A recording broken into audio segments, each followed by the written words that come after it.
भगवते वासुदेवाय। ओम नमो भगवते वासुदेवाय।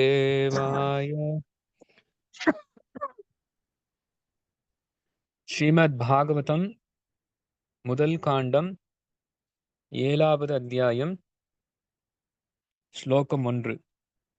सौनक उवाच निर्गते नारदे सूत भगवान् बादरायणः श्रुतवांस्तद् अभिप्रेतं ततः किम् अकरोद् विभुः।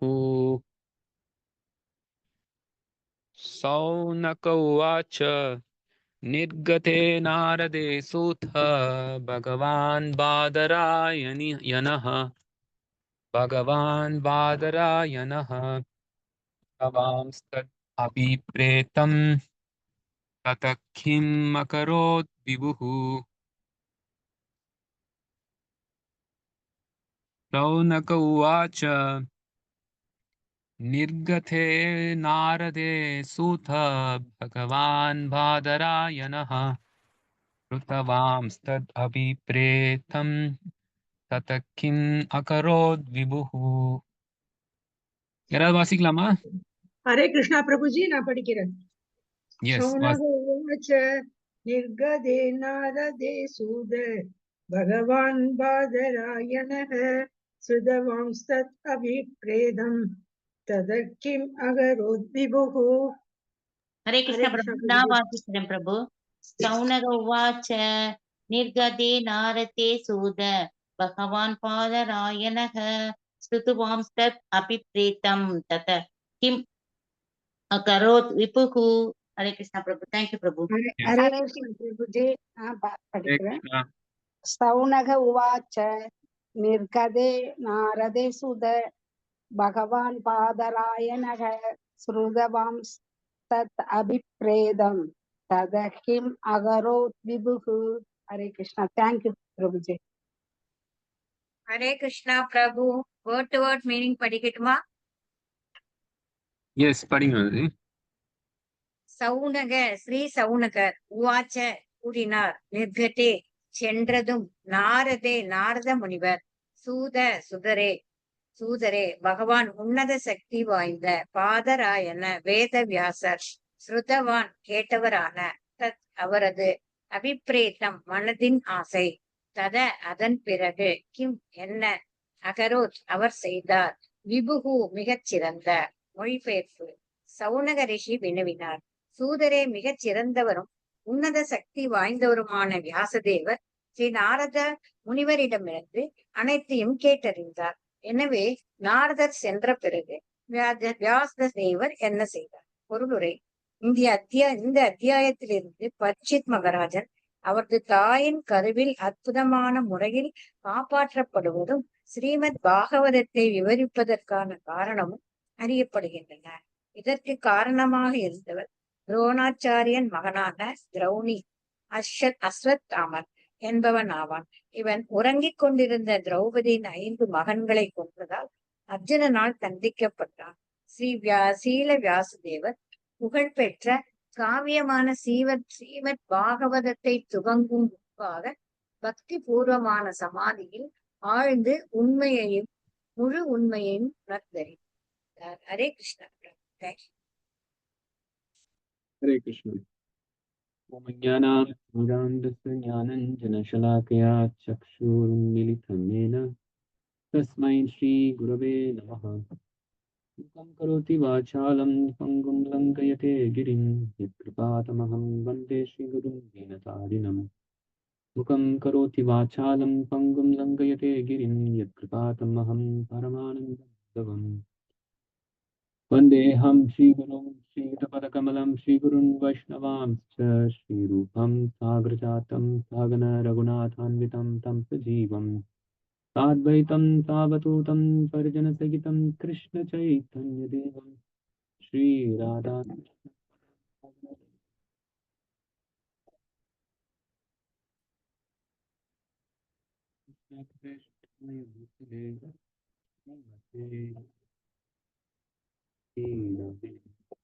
नमो ओम विष्णुपादाय कृष्णपृष्ठाय भूतले श्रीमते भक्तिवेदांत स्वामिनिति नामिने नमस्ते सारस्वती देवी गौरवाणी प्रचारिणे निर्विशेष शून्यवादी पाश्चात्य देशतारिणे जय श्री कृष्ण चैतन्य प्रभु नित्यानंद श्री अद्वैता गदाधर श्रीवासादि गौर भक्त वृंद हरे कृष्ण कृष्ण कृष्ण हरे हरे राम राम राम हरे हरे।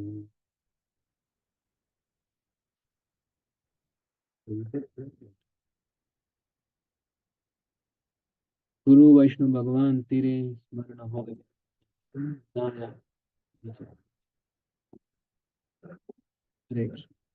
பாகத்துடைய 7வது அத்தியாயம் முதல் கண்டம் பார்க்கிறோம். பையனான அஸ்வத்தாமன் அவனுக்கு எப்படி தண்டனை கொடுக்கப்பட்டது அப்படின்னு மிகப்பெரிய ஒரு கொடூரமான ஒரு செயல் வந்து துரோணாச்சாரியோட பையனான அஸ்வத்தாமன் செய்யறான். துரோணாச்சாரியர் மிகவும் மதிப்புக்குரியவர். பகவத்கீதையில கூட அர்ஜுனன் வந்து துரோணாச்சாரியரை எப்படி நான் வீழ்த்துறது, எப்படி நான் துரோணாச்சாரியரை நீக்க முடியும், அவர் எப்படி நான் வந்து கொல்ல முடியும், அவரோட ஒரு குருவாச்சே, என்னோட ஆச்சாரியராச்சே, எனக்கு வேண்டிய சத்திரிய வித்தைகள் எல்லாம் கத்துக் கொடுத்தது அவர் தானே. அப்படி இருக்கிறப்போ நான் எப்படி அவர் வீழ்த்த முடியும் அப்படின்னு சொல்லி அர்ஜுனன் வந்து மிகவும் ஏக்கப்படுறான். அப்படிங்கிறது வந்து பகவத்கீதையில பார்க்கலாம். அப்படிப்பட்ட உயர்ந்த ஒரு நிலையில் இருக்கக்கூடிய துரோணாச்சாரியர் அவரோட பையன் பார்த்தீங்கன்னா மிகப்பெரிய ஒரு இழிவான ஒரு செயல்ல செய்யறான். அது என்ன அப்படிங்கிறது நம்ம வந்து வரக்கூடிய ஸ்லோகங்களை நம்ம பார்க்க போறோம். பாகவதம்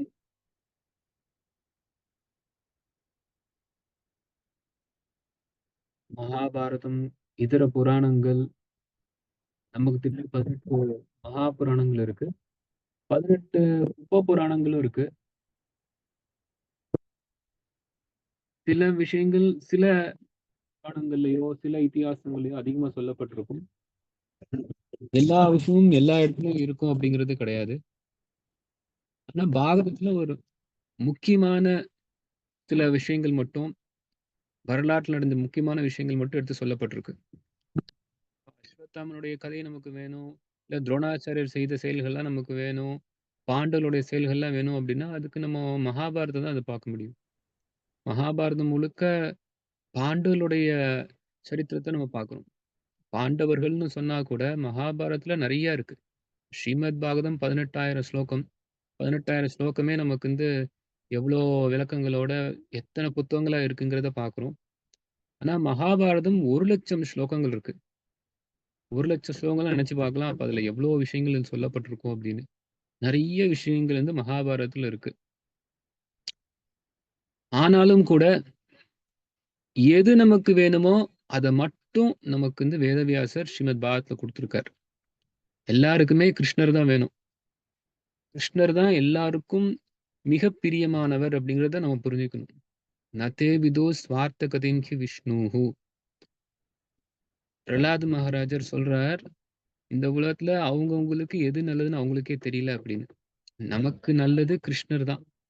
கிருஷ்ணர் நமக்கு பரமபுருஷ பகவானா ஏற்றுக்கொண்டு அவருக்கு பக்தி பண்றதா நமக்கு நல்லது அப்படிங்கிறது பொதுமக்களுக்கே தெரியல. நமக்கு எது நல்லது அப்படின்னா அது கிருஷ்ணர். அந்த கிருஷ்ணரை பற்றி மட்டும் பாகவதம் பேசுது, மற்ற விஷயங்கள்லாம் இல்ல. மற்ற புராணங்கள்ல எல்லாம் இதர விஷயங்கள்லாம் சொல்லப்பட்டிருக்கும், இதர தேவதைகளை பற்றிய முக்கியத்துவங்கள்லாம் சொல்லப்பட்டிருக்கும்.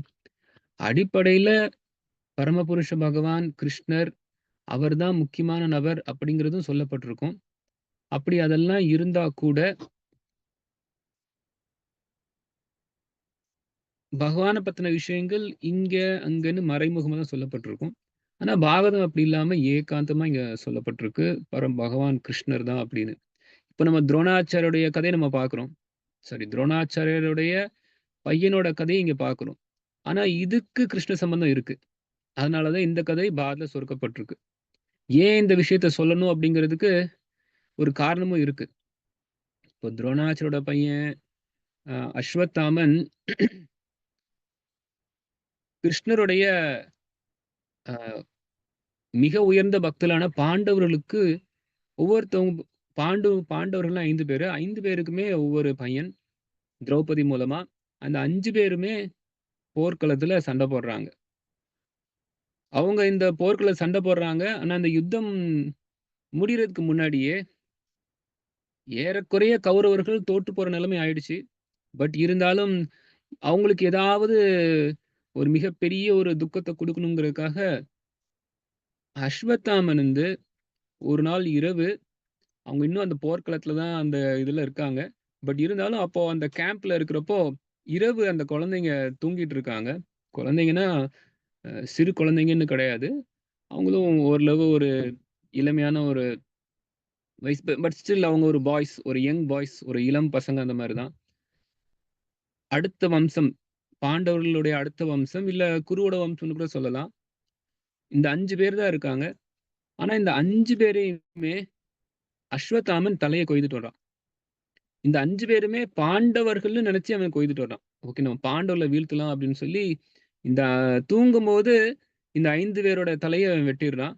அப்போ இந்த தலைய பார்த்துட்டு துரியோதனனுக்கு தெரிய வருது, இவங்க பாண்டவர்கள் கிடையாது. இது பாண்டவருடைய குழந்தைகள் அப்படின்னு. இப்போ இப்படிப்பட்ட ஒரு ஒரு ஒரு செயல செஞ்சக்கப்புறமும் அ து ம் அஸ்வத்தாமனுக்கு அவனுடைய என்ன சொல்லலாம், அந்த பழி வாங்கணுங்கிற ஒரு எண்ணம் வந்து தீரல. இன்னும் அந்த வம்சத்துல ஒரே ஒரு குழந்தை மட்டும் தான் இருக்கு. அந்த குழந்தைய எப்படியாவது அழிக்கணும் அப்படின்னு சொல்லி முயற்சி பண்றான். அந்த குழந்தை தான் பரீட்சித்து மகாராஜ்.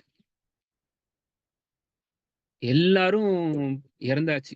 இந்த மகாபாரத யுத்தத்துல பாண்டவர்களுக்கு இருந்த குழந்தைங்க, குருவுக்கு இருந்த வம்சத்துல உள்ள கௌரவர்களுடைய குழந்தைங்க, கௌரவர்கள் எல்லாரும் இறந்துட்டாங்க. பாண்டவர்கள் 5 பேர் இருக்காங்க. அவங்க மட்டும் தான் உயிர் பிழைக்கிறாங்க. அவங்களுடைய 5 புதல்வர்களையும் கூட இந்த அஸ்வத்தாமன் கொன்னுட்டான் இப்போ. இதனால தான் அவனுக்கு தண்டனை குடுக்கப்படுது. ஆனாலும் அவனுக்கு இது முடியல. அவனுக்கு தண்டனை குடுக்குறது திரௌபதி நிப்பாட்டுறாங்க. ஐயோ! நம்மளுடைய ஆச்சாருடைய குழந்தையாச்சே! இப்போ இந்த குழந்தைய நம்ம இந்த அஸ்வத்தாமன கொன்னுட்டோம் அப்டின்னா, எப்படி நான் என்னுடைய 5 குழந்தைங்க இறந்துட்டாங்கன்னு நெனச்சு வருத்தப்படுறேனோ, அதே வருத்தம் துரோணாச்சாரியுடைய மனைவிக்கு கிடைக்குமே! நம்ம அஸ்வத்தாமன கொன்னுட்டா அப்டின்னு சொல்லி, மிகவும் ரொம்ப கருணையா நம்ம திரௌபதி மன்னிச்சு விடுறாங்க அஸ்வத்தாமன.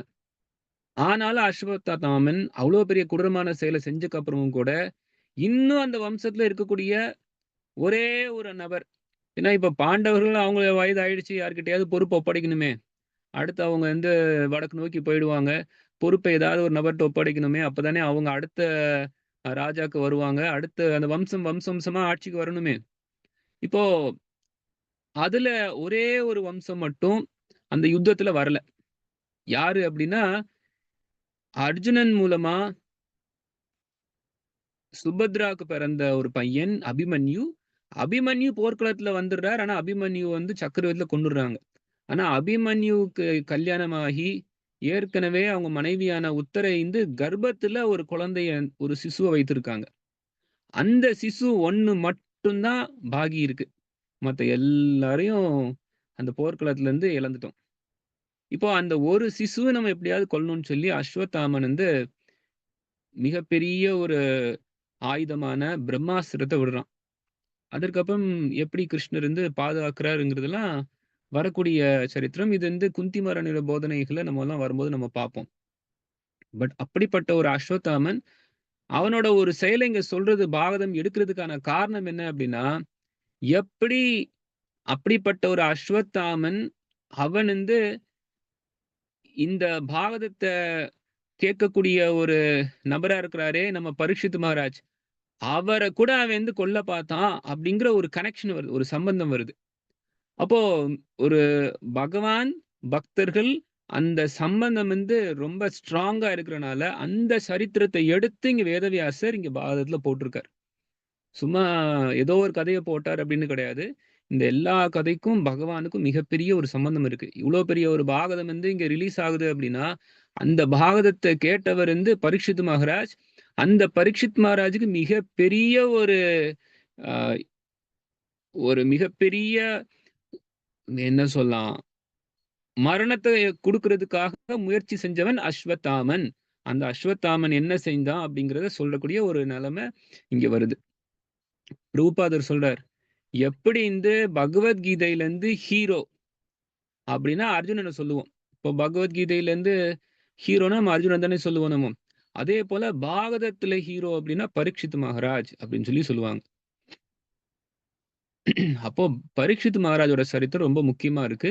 அப்படிப்பட்ட பரீட்சித் மகாராஜுக்கு மிகப்பெரிய ஒரு இழிவான ஒரு செயல் முயற்சிக்க செய்தவன் தான் இந்த துரோணாச்சரோட பையனான அஸ்வத்தாமன். இப்ப அவனுடைய சரித்திரம்னு சொல்ல முடியாது. அவனுடைய அந்த இழிவான செயல் என்ன அப்படிங்கிறது இந்த இடத்துல பாகவதம் நமக்கு சொல்லுது. அதான் இப்ப நம்ம இந்த முதல் ஸ்லோகத்துல பார்த்துட்டு இருக்கோம். யாராவது இந்த ஸ்லோகத்துடைய மொழிபெயர்ப்பை வாசிக்க முடியுமா? முதல் ஸ்லோகத்தோட மொழிபெயர்ப்பு. ஹரே கிருஷ்ணா பிரபு, நான் வாசிக்கிறேன் பிரபு. மொழிபெயர்ப்பு.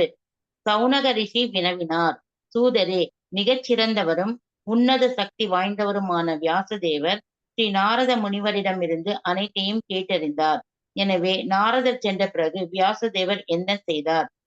பொருளுரை படிக்கணுமா பிரபு? எஸ், பொருளுரை படிச்சிருக்கீங்க. நான் அட்லீஸ்ட் இந்த ஸ்லோகத்துல ஏதாவது ஒரு என்ன சொல்லப்பட்டிருக்குங்கிறது நான் இப்ப கொஞ்சம் என்னுடைய செட்டிங்ஸ் பார்க்கறதுல கொஞ்சம் கவனமா இருந்துட்டேன். இப்போ இங்க சௌனக ரிஷி என்ன அவர் கேள்வி கேட்கிறார். சரி, இப்ப நாரதர் பேசிட்டு போயிட்டாரு. இப்ப நாரதர் பேசினதுக்கு அப்புறம் இப்ப வியாசதேவர் என்ன பண்ணாரு அப்படிங்கிறத ஒரு கேள்வி கேட்கிறார். இந்த 7வது அத்தியாயத்துல அஸ்வத்தாமனுடைய கதை வர்றதுக்கு முன்னாடி இன்னும் நிறைய விஷயங்கள் நமக்கு ஸ்ரீல பிரபுபாதர் கொடுக்குறார். எதற்காக பாகவதத்தை எழுதினார் அப்படிங்கிறது வேதவியாசர் நாரத முனியுடைய கட்டளைக்கு இணங்க எழுதினாருங்கிறதெல்லாம் சொல்லியாச்சு. அதற்கப்புறம் ஓகே, இப்ப நாரத முனி போயிட்டார். போன உடனே அவர் என்ன செஞ்சாரு அப்படிங்கிறது, இப்போ என்ன அவர் செஞ்சார் அப்படிங்கிற ஒரு விஷயம் இன்னும் ஒரு கொஞ்சம் ஸ்லோகங்களுக்கு வரும். அந்த ஸ்லோகங்கள் வந்ததுக்கு அப்புறம் அஸ்வத்தாமனுடைய கதை வரப்போகுது. இப்ப நம்ம 2வது ஸ்லோகம் நம்ம பார்க்கலாம். சூத உவாச்ச பிரம்மணத்யாம் சரஸ்வத்யாம் ஆஶ்ரமா பஸ்சிமே தடே சம்யாப்ராஸ இதி ப்ரோக்த ரிஷீனாம் சத்ரவர்தனஹ. மொழிபெயர்ப்பு பொருளுரை. படிக்கும் பிரபுஜி. மொழிபெயர்ப்பு. ஸ்ரீ சூதர் கூறினார், வேதங்களுடன் நெருக்கமான தொடர்பு கொண்டுள்ள சரஸ்வதி நதியின் மேற்கு கரையில் முனிவர்களின் உன்னதமான செயல்களை உற்சாகப்படுத்தக்கூடிய சம்யா பிராசம் என்னுமிடத்தில் தியான குடியில் ஒன்று உள்ளது. பொருளுரை. ஆன்மீக அறிவியின் முன்னேற்றத்திற்கு பொருத்தமான ஓரிடமும் சுற்றுப்புறமும் நிச்சயமாக தேவைப்படுகின்றன. சரஸ்வதி நதியின் மேற்கு கரை இந்நோக்கத்திற்கு மிக பொருத்தமானதாக உள்ளது. அங்கு சம்யா பிராசம் என்னும் இடத்தில் வியாசதேவரின் ஆஷ்மரம் உள்ளது. ஸ்ரீல வியாசதேவர் ஒரு குடும்பஸ்தராக இருந்தார். இருப்பினும் அவரது வசிப்பிடம் ஒரு ஆசிரமம் என்று அழைக்கப்பட்டது. எங்கு ஆன்மீக முன்னேற்றம் மிக முக்கியமானதாக எப்பொழுதும் கருதப்படுகிறதோ அந்த இடம் ஒரு ஆசிரமமாகும். அந்த இடம் குடும்பஸ்தருடைய அல்லது துறவினுடையதா என்பது முக்கியமல்ல. வாழ்வின் ஒவ்வொரு நிலையும் ஆசிரமம் என்று அழைக்கப்படும் முறையில் வர்ணாசிரம தர்மம் அமைக்கப்பட்டுள்ளது. ஆன்மீக முன்னேற்றம் தான் அனைவருக்கும் பொதுவான நோக்கமாகும் என்பதையே இது குறிக்கிறது. பிரம்மச்சாரிகள், கிரகஸ்தர்கள், வானப்பிரஸ்தர்கள் மற்றும் சந்நியாசிகள் ஆகிய அனைவரும் பகவானை உணர்ந்தறிதல் என்னும் ஒரே நோக்கத்தை கொண்டவர்கள் ஆவார். ஆகவே ஆன்மீக முன்னேற்றத்தை பொறுத்தவரை அவர்களில் யாரையும் முக்கியமில்லாதவர் என்று கூற முடியாது. ஒருவருடைய துறவியின் வலிமையை பொறுத்துதான் வேறுபாடு அமைகிறது. சந்நியாசிகள் பெற்றுள்ள துறவியின் பக்குவத்தை பொறுத்துதான் அவர்கள் உயர்ந்தவர்களாக கருதப்படுகின்றனர். ஹரே கிருஷ்ணா பிரபுஜி. தேங்க்யூ பிரபுஜி.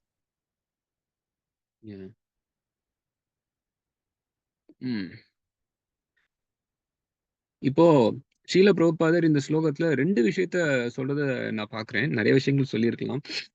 எப்படி பிரதி ஸ்லோகே பிரதி அக்ஷரே நானார்த்தகையான்னு சைத்தன்ய மகாபிரபு சொல்றார். ஒவ்வொரு ஸ்லோகத்துக்கும் ஒவ்வொரு அக்ஷரத்துக்கும் எண்ணிலடங்காத அர்த்தங்கள் சொல்லலாம் அப்படின்னு. ஸ்ரீல பிரபுபாதர் இந்த இடத்துல எப்படி ஒருத்தர் ஒரு ஆன்மீக பயிற்சி செய்றாங்கன்னா, அதுக்கு ஒரு நல்ல ஒரு சுற்றுச்சூழல் வேணும் அப்படிங்கிறத சொல்றார். 2வது அ ஒரு கிரகஸ்தரா இருந்தாலும் கூட, அவருடைய அந்த நிலைக்கு கிரகஸ்த ஆஷ்ரமம்னு பேரு. பொதுவா ஆஷ்ரமம்னாலே நம்ம துறவிகள் இருக்கக்கூடிய இடத்த தான் நம்ம ஆஷ்ரமம்னு சொல்லுவோம். நம்ம நம்ம ஊர்லயே கூட ஏதாவது ஒரு ஆஷ்ரமம் இருக்கலாம். நம்ம ஆ பொதுவா தமிழ்நாட்டுல நெறைய இடத்துல இந்த ஆஷ்ரமம், அந்த ஆஷ்ரமம்னு சொன்னா கூட ஏறக்குறைய எல்லாம் ஒரு மாயாவதி ஆஷ்ரமா தான் இருக்கும். எதுவும் ஒரு பக்தரோட ஆஷ்ரமமா இருக்காது. பக்தர்கள் ஆஷ்ரமம் ஆ பிரம்மச்சரி ஆஷ்ரமம்னு ஒண்ணு இருக்கு. பட் இருந்தாலுமே பெருமாள கும்பிடுறவங்க கோவில்கள்னு இருப்பாங்க. கோவில் கோவில் அப்டின்னாலே அதுவே ஒரு அ ஆசிரமத்தையும் தாண்டி அது ஒரு திவ்யமான ஒரு தலத்துல இருக்கக்கூடியதுன்னு அர்த்தம். எனிவே ஆசிரமம்னாலே நமக்கு தெரியும். ஓகே அங்கலாம் துறவிகள் தான் இருப்பாங்க. பிரம்மச்சாரிகள் தான் இருப்பாங்க. எல்லாத்தையும் கைவிட்டு வந்தவங்க, வீட்ட விட்டு வந்தவங்க, ஏதோ ஒரு ஆன்மீக பாதையில ஏதாவது ஒரு செயல செஞ்சுட்டு இருப்பாங்க அப்படிங்கிறது நமக்கு தெரியும். அப்ப அந்த ஆசிரமம் அப்படிங்கிறதுனாலே அது அது ஒரு ஆன்மீக முன்னேற்றத்துக்காக இருக்கக்கூடிய ஒரு இடம்னு அர்த்தம். அப்போ ஒரு கிரகஸ்தர ஒரு ஆசிரமம்னு சொல்லி சொல்றாங்களே, அது எப்படின்னு நம்ம பார்க்குறோம். அப்போ ஒரு கிரகஸ்தர் கல்யாணம் செய்து கூட கிரகஸ்த வாழ்க்கையில ஆன்மீக முன்னேற்றத்துக்காக ஒரு செயல செய்றார் அப்படின்னா, அப்ப அவரு கிரகஸ்த ஆசிரமத்துல இருக்காருன்னு தான் சொல்லணுமா. கிரகஸ்த ஆசிரமம்ங்கிறது வேற. கல்யாணம் பண்ணிட்டு வெறுமனே வாழ்றவங்கர்கள் வேற. இப்ப நம்ம ஒரு கிரகத்துல வாழ்றனால நம்ம கிரகஸ்தன்னு கிடையாது. நெறைய பேரு ஏறக்குறைய எல்லாருமே வீட்ல தான் வாழ்ந்துட்டு இருக்காங்க. அவங்கள நம்ம கிரகஸ்தர்கள்ன்னு சொல்ல முடியாது. கிருஹமேதிகள் அப்படின்னு சொல்லி சாஸ்திரம் சொல்லுது. ஆன்மீக முன்னேற்றத்துக்காக வாழாத கல்யாணம் பண்ண தம்பதியினர்கள்லாம் கிருஹமேதிகள் அப்படின்னு சொல்லப்படுது. ஒருத்தவங்க கல்யாணம் பண்ணிக்கிறாங்கன்னா, ஆன்மீக முன்னேற்றத்துக்காகத்தான் கல்யாணம் பண்ணிக்கணும். நான் இந்த ஒரு பெண்ண நான் கல்யாணம் செய்துக்கிறேன் அப்படின்னா, என் மூலமா அவள் கிருஷ்ண பக்தியில முன்னேற வேண்டும். நான் இந்த ஆண்மகன கல்யாணம் பண்ணிக்கிறேன் அப்படின்னா, அவனுடைய ஆன்மீக முன்னேற்றத்துக்கு நான் உதவி செய்ய வேண்டும். அ எப்படி என்னுடைய இன்பத்துக்கு அவன நான் பயன்படுத்திக்கலாம் அப்படிங்கிறது கிரகமேதிகளோட சிந்தனை. எப்படி அவள நான் என்னுடைய புலனின்பத்துக்காக பயன்படுத்திக்கலாங்கிறது எல்லாமே கிரகமேதிகளோட சிந்தனை. ஆனா கிரகஸ்த ஆசிரமத்துல கணவன் மனைவி இருக்கக்கூடியவர்கள், எப்படி நான் என்னோட கணவரையோ, மனைவியையோ ஆன்மீக முன்னேற்ற பாதையில அதிகரிக்கலாம்ங்கிற சிந்தனை தான் இருக்கணும். அப்படிப்பட்ட அந்த கிரகஸ்தர்கள் இருக்கக்கூடிய வீடு, கிரகஸ்த ஆசிரமம் அப்படின்னு அழைக்கப்படுது. பிரம்மச்சாரி ஆசிரமம்னா, அது ஒரு குருவுடைய குருகுலத்துல இருக்கக்கூடியதுக்கு பிரம்மச்சாரி ஆசிரமம்னு பேரு. சன்னியாசிகள் சேர்ந்து ஒரு இடத்துல இருக்கிறாங்கன்னா, அது ஒரு சந்நியாச கஷேத்திரம், இல்ல ஒரு சந்நியாச ஆசிரமம்னு பேரு. இல்ல வனப்பிரஸ்த ஆசிரமம்னு கூட சொல்லலாம். அ ரிட்டயர் ஆயி எல்லாருமே கிருஷ்ணருடைய பக்திக்கு வரணும்னு சொல்லி பௌதிக வாழ்க்கையெல்லாம் விட்டுட்டு கணவன் மனைவியா முழு நேரம் தொண்டுக்கு வந்தவங்க, அவங்க வனப்பிரஸ்த ஆசிரமம்னு ஒண்ணு நடத்தலாம். அப்போ பொதுவா பிரம்மச்சாரி, சந்நியாசி, வனப்பிரஸ்தானாலே புரிஞ்சுக்கலாம் துறவு இருக்கும் அப்படின்னு. ஆனா ஒரு கிரகஸ்தர் கூட துறவுல இருக்க முடியுமா அப்படின்னா, கிரகஸ்தரும் துறவுல தான் இருக்கணும். அதனால தான் அதுக்கு கிரகஸ்த ஆசிரமம்னு பேரு. புலனின்பம் தான் குறிக்கோளா வேணும் அப்படின்னா, அப்ப நம்ம விலங்கு வாழ்க்கை தான் நம்ம போகணும். ஆனா, ஒரு மனித வாழ்க்கை வந்தக்கப்புறம், கல்யாணம் செய்தக்கப்புறமும் கூட, நம்ம எந்த நேரத்திலயும் நம்ம குறிக்கோள மறந்துடக்கூடாது. கிருஷ்ணர் அடையிறது தான் நம்ம குறிக்கோள் அப்படிங்கிறதுல ரொம்ப கவனமா இருக்கணும். அதனால தான் பிரஹ்லாத மகாராஜர் தன்னோட அப்பாவான ஹிரண்யகசிபு புலனின்பனே கதியா இருக்கான். ஹிரண்யகசிப்புக்கு அவன் பேரே ஹிரண்யகசிபு. ஹிரண்யனா தங்கம், கசிப்புனா நல்ல ஒரு மெதுவான மெத்தை. அப்ப அவனுக்கு மெதுவான மெத்தையில பாலுறவுல ஈடுபடுவாங்க. தங்கத்த வைத்துக்கொண்டு என்ன பண்ணுவாங்க, நல்லா சௌகரியமான ஒரு புலனின்பத்துல ஈடுபடுவாங்க.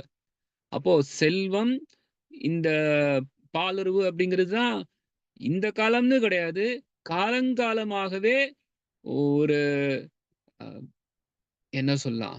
இந்த பௌதிக உலகத்த அனுபவிக்கிறதுக்கான ஒரு ஒரு முத்திரை, ஒரு சின்னம் அப்டின்னா இதுதான். இந்த காலத்துலயும் அதுதானே. யார் நல்ல லைஃப என்ஜாய் பண்றான் அப்டின்னா, யார் நல்ல செல்வம் வச்சிருக்கானோ, அப்பதான் அவன் லைஃப என்ஜாய் பண்றான் அப்டின்னு எல்லாரும் சொல்லுவாங்க. அதே போல யார் ஒருத்தன் நல்லா அ ஒரு பெண்களோடலாம் நல்லா சுத்துறானோ, இல்ல எந்த ஒரு பெண் நெறைய ஆண்மகனோட பழகுறாளோ, "அப்பா! என்ன நல்லா வாழ்க்கைய அனுபவிக்கிறாங்கடா" அப்படின்னு சொல்லி நெனைப்பாங்க. அப்ப இந்த காலத்துல என்ஜாய்மெண்ட், நல்ல அனுபவித்தல் அப்படின்னா இந்த 2ம் தான் முக்கியம். அது இந்த காலம்னு கிடையாது. அந்த காலத்துல இருந்தே அப்படிதான். சத்தியுகத்துல பிறந்த ஹிரண்யகசிபு காலத்துல ஹிரண்யகசிபு வந்து அவன் வந்து எம்ப்ளம் ஆஃப் சென்ஸ் கிராட்டிஃபிகேஷன்னு சொல்லலாம். என்ன சொல்லலாம்னா, புலனின்பத்துக்கான ஒரு ஒரு சின்னம் அப்படின்னா அதுக்கு ஹிரண்யகசிபு. ஏன்னா அவனுக்கு எல்லாமே இருந்தது. உலகம்னு கிடையாது. இந்த பிரபஞ்சத்துடைய எல்லா சொத்தும் அவன்கிட்ட இருந்தது. அதே போல அவனுக்கு என்ன கஷ்டம் இருக்கு? எல்லாமே தேவர்கள் முதற்கொண்டு அவன்கிட்ட பயந்து வாழ்ந்துட்டு இருக்காங்க அப்படின்னா, அப்போ பெண்களை அனுபவிக்கிறதுல அவனுக்கு என்ன கஷ்டம் இருக்க போகுது? எந்த கஷ்டமும் கிடையாது. எது வேணாலும் அவன் அனுபவிக்க முடியும். ஏன்னா எல்லாருமே அவனுக்கு கீழத்தானே இருக்காங்க. சோ அப்படிப்பட்ட ஹிரண்யகசிபு அவன்கிட்ட இருந்து பிரகலாதர் என்ன சொல்றாருன்னா, வனம் கதோ யத்தரிம் ஆශ්‍රயேத கிருஹமந்த கூப்பம்ங்கிறார். கல்யாணம், கிரகஸ்த வாழ்க்கை அப்படிங்கிறது ஒரு இருண்ட கிணறு. அந்த இருண்ட கிணத்துல இருக்கிறவங்க எங்க போகணும்னு ஒரு பாதையே இல்லாம தக்கி தவிச்சிட்டு இருப்பாங்க. அப்படிப்பட்ட நபர்கள்லாம் அந்த இருண்ட கிணறை விட்டுட்டு வனம் கதம் யத்தரோம் ஆශ්‍රயேத யத்தரிம் ஆශ්‍රயேத அந்த வீடை விட்டுட்டு காட்டுக்கு போய் பகவான் ஹரி கிட்ட தஞ்சம் எடுக்கணும் அப்படிங்கறத பிரகலாத் மகாராஜ் சொல்றாரு. அப்போ ஒரு கிரகஸ்த வாழ்க்கை அப்படின்னா அது கிருஷ்ணரை மையமா வைத்து இல்ல அப்படின்னா அது ஒரு கிரகஸ்த வாழ்க்கையே கிடையாது. புலனின்ப வாழ்க்கை அப்படிங்கிறது விலங்குகளுக்கு தான். அதனாலதான் 5வது காண்டத்துல ரிஷபதேவர் என்ன சொல்றாரு அப்படின்னா, புலனின்பம் தான் வாழ்க்கைக்கு வேணும் அப்படின்னா அது வந்து மலத்தை சாப்பிடக்கூடிய ஒரு பன்றிக்கு கூட நல்லா இருக்கே. வாழ்க்கையோட குறிக்கோள் வந்து புலனின்பம் கிடையாது. நம்ம எல்லாம் வாழ்க்கையோட குறிக்கோள் புலனின்பம்னு நினைச்சிட்டு இருக்கோம். எல்லாருமே அதான் நினைக்கிறாங்க. அந்த புலனின்பம் தான் வாழ்க்கையோட குறிக்கோள் நினைக்கிறனாலதான் எல்லாருமே துன்பப்படுறாங்க. எல்லாரும் துன்பத்துல தான் வாழ்றாங்க. ஏன் துன்பத்துல வாழ்றாங்கன்னா, வாழ்க்கை குறிக்கோள் புலனின்பம்னு நினைச்சீங்கன்னா துன்பமா தான் இருக்கும். வாழ்க்கை குறிக்கோள் புலனின்பம் கிடையாது. தன்னை எறியும் பாதை அப்படிங்கறத புரிந்துகொண்ட மட்டும்தான் உண்மையிலே சந்தோஷத்துக்கு வருவான். ஏன்னா இந்த புலன்கள் நமக்கு திருப்தி கொடுக்கவே கொடுக்காது. என்னதான் நம்ம முயற்சி பண்ணாலுமே சரி, 1 வருஷமோ 5 வருஷமோ 10 வருஷமோ 1000 வருஷமோ நீங்க எவ்வளவுதான் நீங்க புலன்களை நல்லா சாப்பிடுறது இல்ல பாலுறவுல ஈடுபடுறது சௌரியமா வைத்துக்கிறதுல ஈடுபட்டாலுமே சரி நமக்கு இன்பம் கிடைக்கவே கிடைக்காது. எப்ப நம்ம இந்த புலன்களை ரிஷிக்கேன ரிஷிகேஷ சேவனம் பக்தி உச்சதே, எல்லா புலன்களுக்கும் எஜமானா இருக்கக்கூடிய ரிஷிகேஷருடைய தொண்டுல ஈடுபடுத்துறோமோ அப்போ நம்மளால சந்தோஷமா இருக்க முடியும். அப்போ ஒரு கிரகஸ்த ஆசிரமம் அப்படிங்கிறது மையம் ஹரியா இருக்கணும். ஹரியை மையமா வைத்திருக்கோம் அப்படின்னா அதுக்கு கிரகஸ்த ஆசிரமம்னு பேரு. பிரம்மச்சாரி, கிரகஸ்தா, வானப்பிரஸ்த, சந்நியாசம். இப்போ இதுல 4மே இருக்கு. பொதுவா சந்நியாசி அப்படின்னா அவரு துறவு. இப்ப பிரபுபா இந்த பொல்லுரையிலே போடுறாரு. இந்த 4 ஆசிரமம் இருக்கு. பிரம்மச்சரிய ஆசிரம், கிரகஸ்த ஆசிரம், வனப்பிரஸ்த ஆசிரம், சந்நியாச ஆசிரம். இதுல இருந்து இதை விட அது குறைவு, அதை விட இது மேலு அப்படிங்கிறதுலாம் கிடையாது. இந்த 4ஓட நோக்கமும் என்ன அப்படின்னா பகவான் ஹரிய திருப்தி பண்றதுக்காக தான். வர்ணாசிரம சரவதே புருஷேன பரப்புமான் விஷ்ணுர் ஆராதியதே பந்தா நன்யன்ய தந்தோஷ காரணம். பகவான் விஷ்ணுவை திருப்தி பண்றதுக்காக தான் இந்த வர்ணாசிரமே இருக்கு. இப்போ பிரம்மச்சாரி, கிரகஸ்த, வனப்பிரஸ்த, சந்நியாசி அப்படிங்கிறது 4 ஆசிரமங்கள். வர்ணங்கள்ங்கிறது பிராமணன், சத்திரியன், வைஷ்ய, சூத்ரன். இப்போ இந்த வர்ணங்கள் இது மேல இது கீழே அப்படிங்கிறதுல எதை வைத்து கொண்டு இருக்குன்னா எந்த அளவு ஒருத்தன் துறவுல இருக்கானோ அதை வைத்து கொண்டுதான் இருக்கு. இப்ப சில நேரம் நம்ம பார்க்கலாம், ஒருத்தர் சன்னியாசியா இருப்பாங்கன்னா மிகப்பெரிய பற்றோட இருப்பாங்க. இது என்னோட ஆசிரமம், இது என்னுடைய சரி, இது என்னுடைய தண்டம், இது வந்து என்னுடைய இடம், இது என்னுடைய நான் பிரச்சாரம் பண்ணக்கூடியவர்கள், இவங்க கிட்ட இருந்து நான் தான் பேசுவேன், வேற யாரும் வந்து பேசிடக்கூடாது, அவங்க நான் தான் வசியம் வச்சிருப்பேன். ஏகப்பட்ட பற்று. எஸ்பெஷலி சன்னியாசிக்கு பேர் புகழ் மேல பற்று இருக்கலாம். இல்ல தொண்டர்கள், என்னோட தொண்டர்கள், என்னுடைய ஜனங்களை நான் அதிகரிக்கணும்னு ஜனங்கள் மேல பற்று இருக்கலாம். தன்னுடைய சீட பரம்பரையை வந்து அதிகரிக்கணுங்கிற ஒரு ஒரு ஒரு பற்று இருக்கலாம். சீடர் நம்ம வந்து கிருஷ்ணனுடைய பக்தர்களோட எண்ணிக்கை அதிகரிக்கல, தப்பு கிடையாது. ஆனா என்னுடையதுன்னு நினைத்து கொண்டு என்னுடைய பேரு புகழுக்காகன்னு வைத்துக்கொண்டு என்ன எல்லாரும் எனக்கு உள்ளவங்க நான் கட்டுப்படுத்தின சன்னியாசினாலே இயற்கையாவே அவருக்கு வந்து சாஸ்திரத்துல இல்ல சமுதாயத்திலேயே பாத்தீங்கன்னா அதிகமான மதிப்பு உண்டு. அந்த மதிப்பை பயன்படுத்தி கொண்டு ஒருத்தர் தன்னை கட்டுப்படுத்தலாம் மத்தவங்கள. ஆனா மத்தவங்கள கட்டுப்படுத்துறதுக்காக ஒரு சன்னியாசி ஆசிரமத்துல இருக்காருன்னா, அது உண்மையிலே அழகு கிடையாது. ஒருத்தரோட துறவ வைத்துக் கொண்டு மட்டும் தான் அவரு மேலயா கீழன்னு சொல்ல முடியும். சில பேரு கிரகஸ்தரா இருப்பாங்க. ஆனா அவங்களுக்கு பற்றே இருக்காது. மிக உயர்ந்த ஸ்தானத்துல இருக்காங்கன்னு அர்த்தம். சில பேரு ஆ பிரம்மச்சாரியா இருக்கலாம், இல்ல சன்னியாசியா இருக்கலாம். ஆனா பற்று இருக்கு அப்டின்னா, அப்ப உண்மையான அவங்க ஆசிரமத்துல இல்ல அப்டிங்கிறது அர்த்தம். அதனால தான் பிரபுபாதர் இப்போ ஒருத்தர் சூத்ரனா இருக்கலாம். சில பேர் பிராமணர்களா இருக்காங்க. ஆனா சூத்ரனா இருந்து உயர்ந்த குலத்துல கிருஷ்ணருக்கு பக்தி பண்ணிட்டு இருக்கலாம். ஆனா பிராமணனா இருந்து கொண்டு ஷட்கர்ண நிபுணோ விப்ர மந்திர தந்திர விசாரதः அவைஷ்ணவோ ஒரு மிகப்பெரிய ஒரு அ நிபுணனா இருக்கலாம் ஒருத்தன் பிராமணனா. ஆனா அவனுக்கு கிருஷ்ணருக்கு பக்தி பண்ணல அப்டின்னா, ஒரு பிரயோஜனமும் கிடையாது. ஆனா ஒருத்தன் சூத்ரனா இருந்தா கூட, கிருஷ்ணருக்கு ஆழ்ந்த பக்தி பண்றாரு அப்டின்னா, அவர நம்ம சூத்ரன்னு சொல்லக்கூடாது. அவரு ஒரு வைஷ்ணவ தலத்துல இருக்கார். அவர் ஒரு உயர்ந்த இடத்துல இருக்காருங்கிறத புரிஞ்சுக்கணும். அப்போ விஷ்ணுவ வழிபாடு செய்றவங்க உயர்ந்த இடத்துல இருக்காங்க. ஏன்னா, அவங்க சரியான ஒரு துறவுல இருப்பாங்க. பகவானோட தொண்டுல இருப்பாங்க. அப்போ மேல, கீழ அப்படிங்கிறது, அவனோட வர்ணம், ஆசிரமத்த வைத்து கொண்டுங்கிறது கிடையாது. நடைமுறையில அவன் எந்த அளவு துறவுல இருக்கான் அப்படின்னு. அவன் ஒரு பொதுவா சன்னியாசிக்கு ஏன் உயர்ந்த ஸ்தானம் அப்படின்னா, அவரு உண்மையிலே துறவுல இருக்காருங்கிறனால தான். ஆனா அந்த துறவ அவர் வெளிப்படுத்தல அப்படின்னா, அப்போ உண்மையிலேயே அவர் அந்த உயர்ந்த ஸ்தானத்துல அவர் வீழ்ச்சி அடைஞ்சிருக்கார் அப்படிங்கிறத புரிஞ்சுக்கணும். ஆனா, நம்ம ஏன் சன்னியாசிக்கு முக்கியத்துவம் குடுக்குறோம் அப்படின்னா, அவர் நடைமுறையில ஒரு வீட விட்டு ஒருத்தர் எல்லாத்தையும் விட்டுட்டு வரணும் அப்படின்னா, அவர் ஒண்ணும் எளிமையான விஷயம் இல்லையே! ஆனா அந்த விஷயத்த அவர் செஞ்சனால, அவர் ஒரு உயர்ந்த ஸ்தானத்துல இருக்கார். அப்படிங்கிறதையும் நம்ம புரிந்து கொள்ளணும். ரூபாதர் ஆரம்பத்துல இன்னொரு விஷயத்த சொல்றார். இதை எனக்கு கேட்கும்போது எனக்கு இந்த விஷயம் தான் ஞாபகத்துக்கு வருது. எப்படி ஒரு ஆன்மீக பயிற்சி செய்யணும் அப்படின்னா, அதுக்கு ஒரு ஒரு நல்ல ஒரு அமைப்பு வேணும் அப்படின்னு பிரபுபாதர் எப்படி சரஸ்வதி நதி இங்க வடக்குல எஸ்பெஷலி அது இப்போ நம்ம சரஸ்வதி நதி அப்படிங்கிறது பார்க்கிறது கிடையாது. ஆனா வேதத்துல சரஸ்வதி நதி பத்தி சொல்லப்பட்டிருக்கு. அததான் பிரபுபாதரும் இந்த புல்லுரையில சொல்றார். அந்த ஒரு அமைதியான ஒரு இடம், அந்த ஒரு அமைதியான ஒரு சூழ்நிலை. இப்போ வேதவியாசர் எப்படி மேற்கு சரஸ்வதி நதியில மேற்கு இடத்துல அமர்ந்து கொண்டு, அங்க அவருடைய ஆசிரமம் இருக்கு. அந்த ஆசிரமத்துல எப்படி ஒரு ஆன்மீக செயல்கள்ல ஈடுபட்டிருக்கார், அப்படிங்கிறத நம்ம பார்க்கணும். அந்த மேற்கு கரையோரமா நெறைய சாதுக்களோட ஆசிரமங்கள்லாம் இருக்கு. அப்படி இவரும் ஒரு கிரகஸ்த ஆசிரமத்துல இருந்தார் அப்படிங்கிறது ப்ரூஃபா நமக்கு தகவல் குடுக்குறார். பாகவதத்துல அந்த ஸ்லோகத்துல அதான் வருது. இப்ப இதுல என்ன வருது அப்படின்னா, எஸ்பெஷலி ஒருத்தர் ஒரு ஆன்மீக முயற்சிக்காக சில விஷயங்கள்லாம் செய்றாருன்னா, அதுக்கு ஒரு நல்ல ஒரு இடம் இருக்கிறது அவசியமா தான் படுது. குறிப்பா ஒரு நகரத்துல இருந்து கொண்டு, அ நம்ம பக்தி பண்ணணும் அப்டின்னா, நெறைய சிரமங்களோட தான் அத செய்ய முடியுது. அது ஒண்ணும் அவ்வளோ எளிமை கிடையாது. நம்மள சுத்தி நெறைய கசகசன்னு ஏதாவது ஓடிட்டே இருக்கும். இப்ப நம்ம வீட்லயே இருக்கோம். இப்ப வீட்லயே கூட நமக்கு டிவி ஓடுது, வாஷிங் மிஷின் ஓடிட்டுருக்கு, மிக்ஸி, கிரைண்டர்ன்னு அங்க இங்கன்னு ஒரு சத்தம் வருது. ஏகப்பட்ட எஸ்பெஷலி ஒரு ஃபோன் ரிங் ஆயிட்டுருக்கு. ஃபோன ஒருத்தவங்க என்னத்தையோ பேசி நோண்டிட்டே இருக்காங்க. YouTubeல ஏதோ ஒரு படம் பார்த்துட்டு இருக்காங்க. டிவி கத்திட்டு இருக்கு, ரேடியோ கத்திட்டு இருக்கு, டேப் ரெக்கார்டர் கத்திட்டு இருக்கு. கசன்னு யாரோ பேசிட்டே இருக்காங்க. வெளியில யாரோ கத்திட்டே இருக்காங்க அப்டின்னா, அந்த இடத்துல நமக்கு நிம்மதியா அ பாகவதம் படிக்கணும் அப்டின்னா கஷ்டமா தான் இருக்கும். டிவி ஓடிட்டு இருக்கு. நீங்க பாகவதம் படிக்கணும்னா எப்படி நம்மளால செய்ய முடியும்? கஷ்டமா தான் இருக்கும் நமக்கு.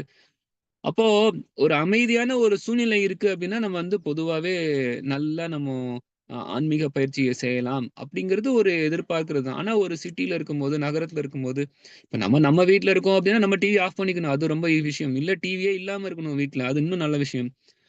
ஆனா பொதுவா நம்ம வீடு மட்டுமா? நம்ம வீட்டுக்கு பக்கத்து வீட்ல இருந்து கூட டிவி ஓடுற சத்தம் நமக்கு இங்க வரைக்கும் கேட்கும். நம்ம என்ன பண்ண முடியும்?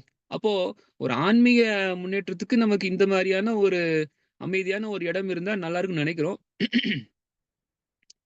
பொதுவா அப்படிதான் நெனைப்பாங்க.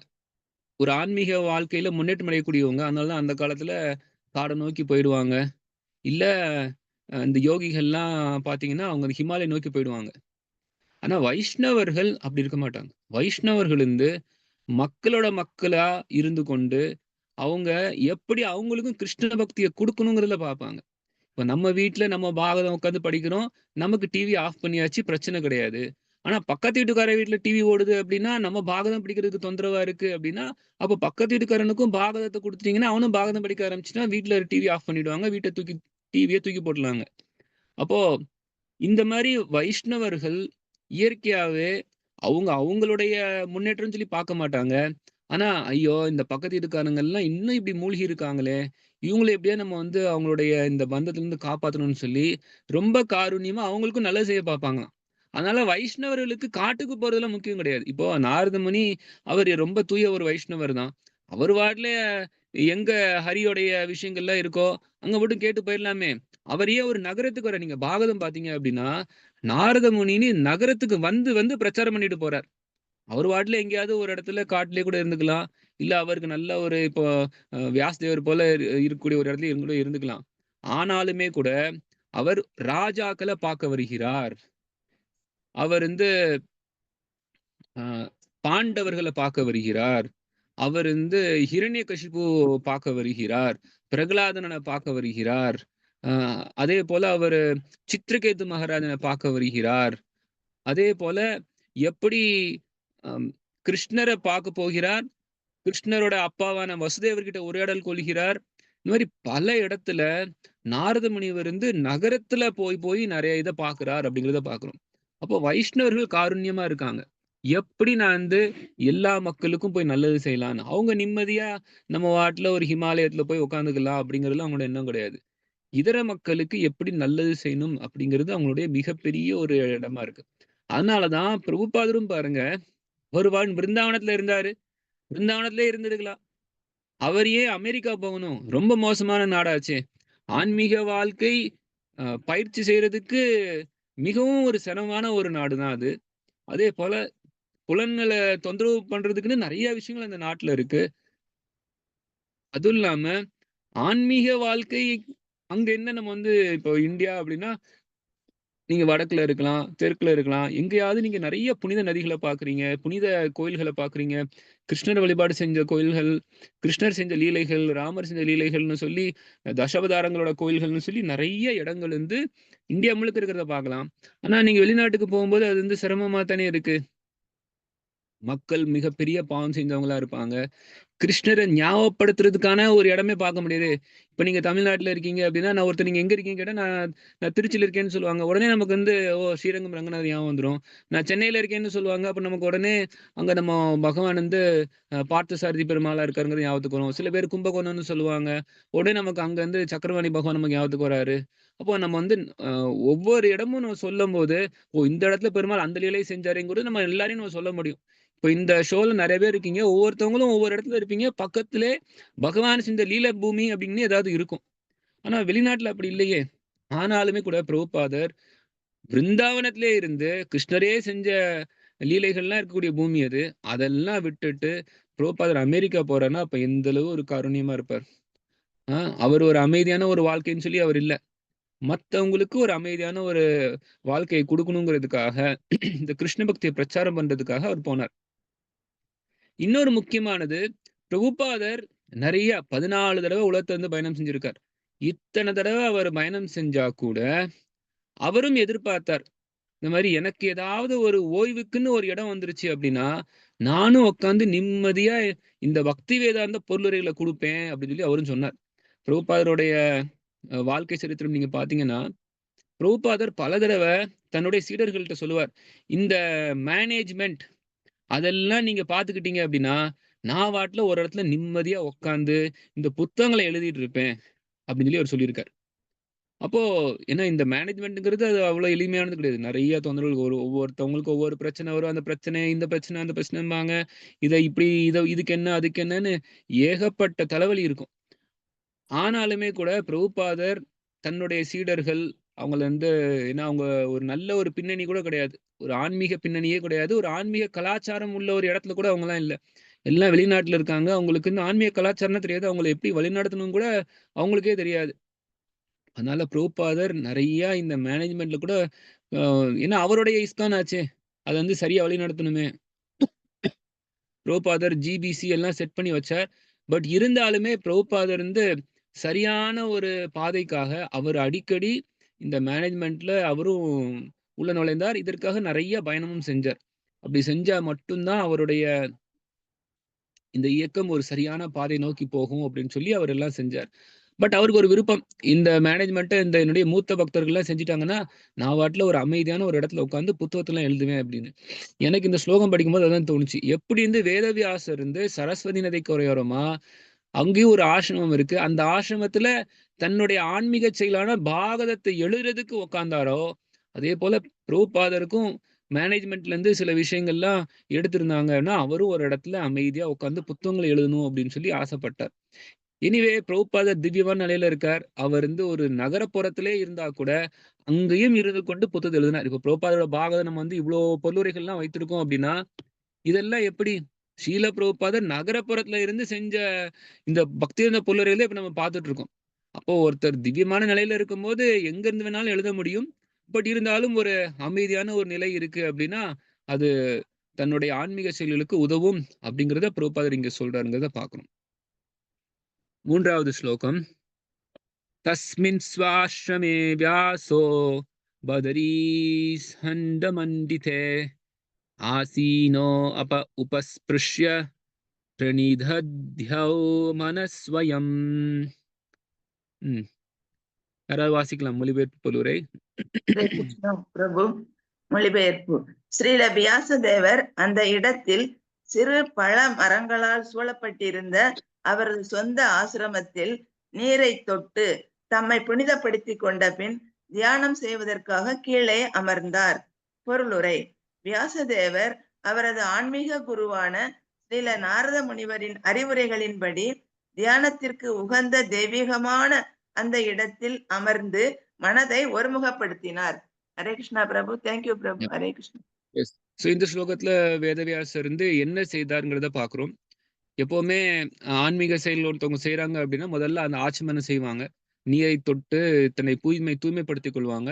ஸோ இப்போ நீரை தொட்டு தன்னை தூய்மைப்படுத்திக் கொண்டு, முதல்ல என்ன செய்றாரு அப்படின்னா, பகவான் நோக்கி தியானம் பண்றார். தன்னுடைய மனசு பகவான் சவைமன கிருஷ்ண பதாரவிந்தையோ, மனசு கிருஷ்ணனுடைய திருப்பாதத்தை நோக்கி வைக்கிறார்.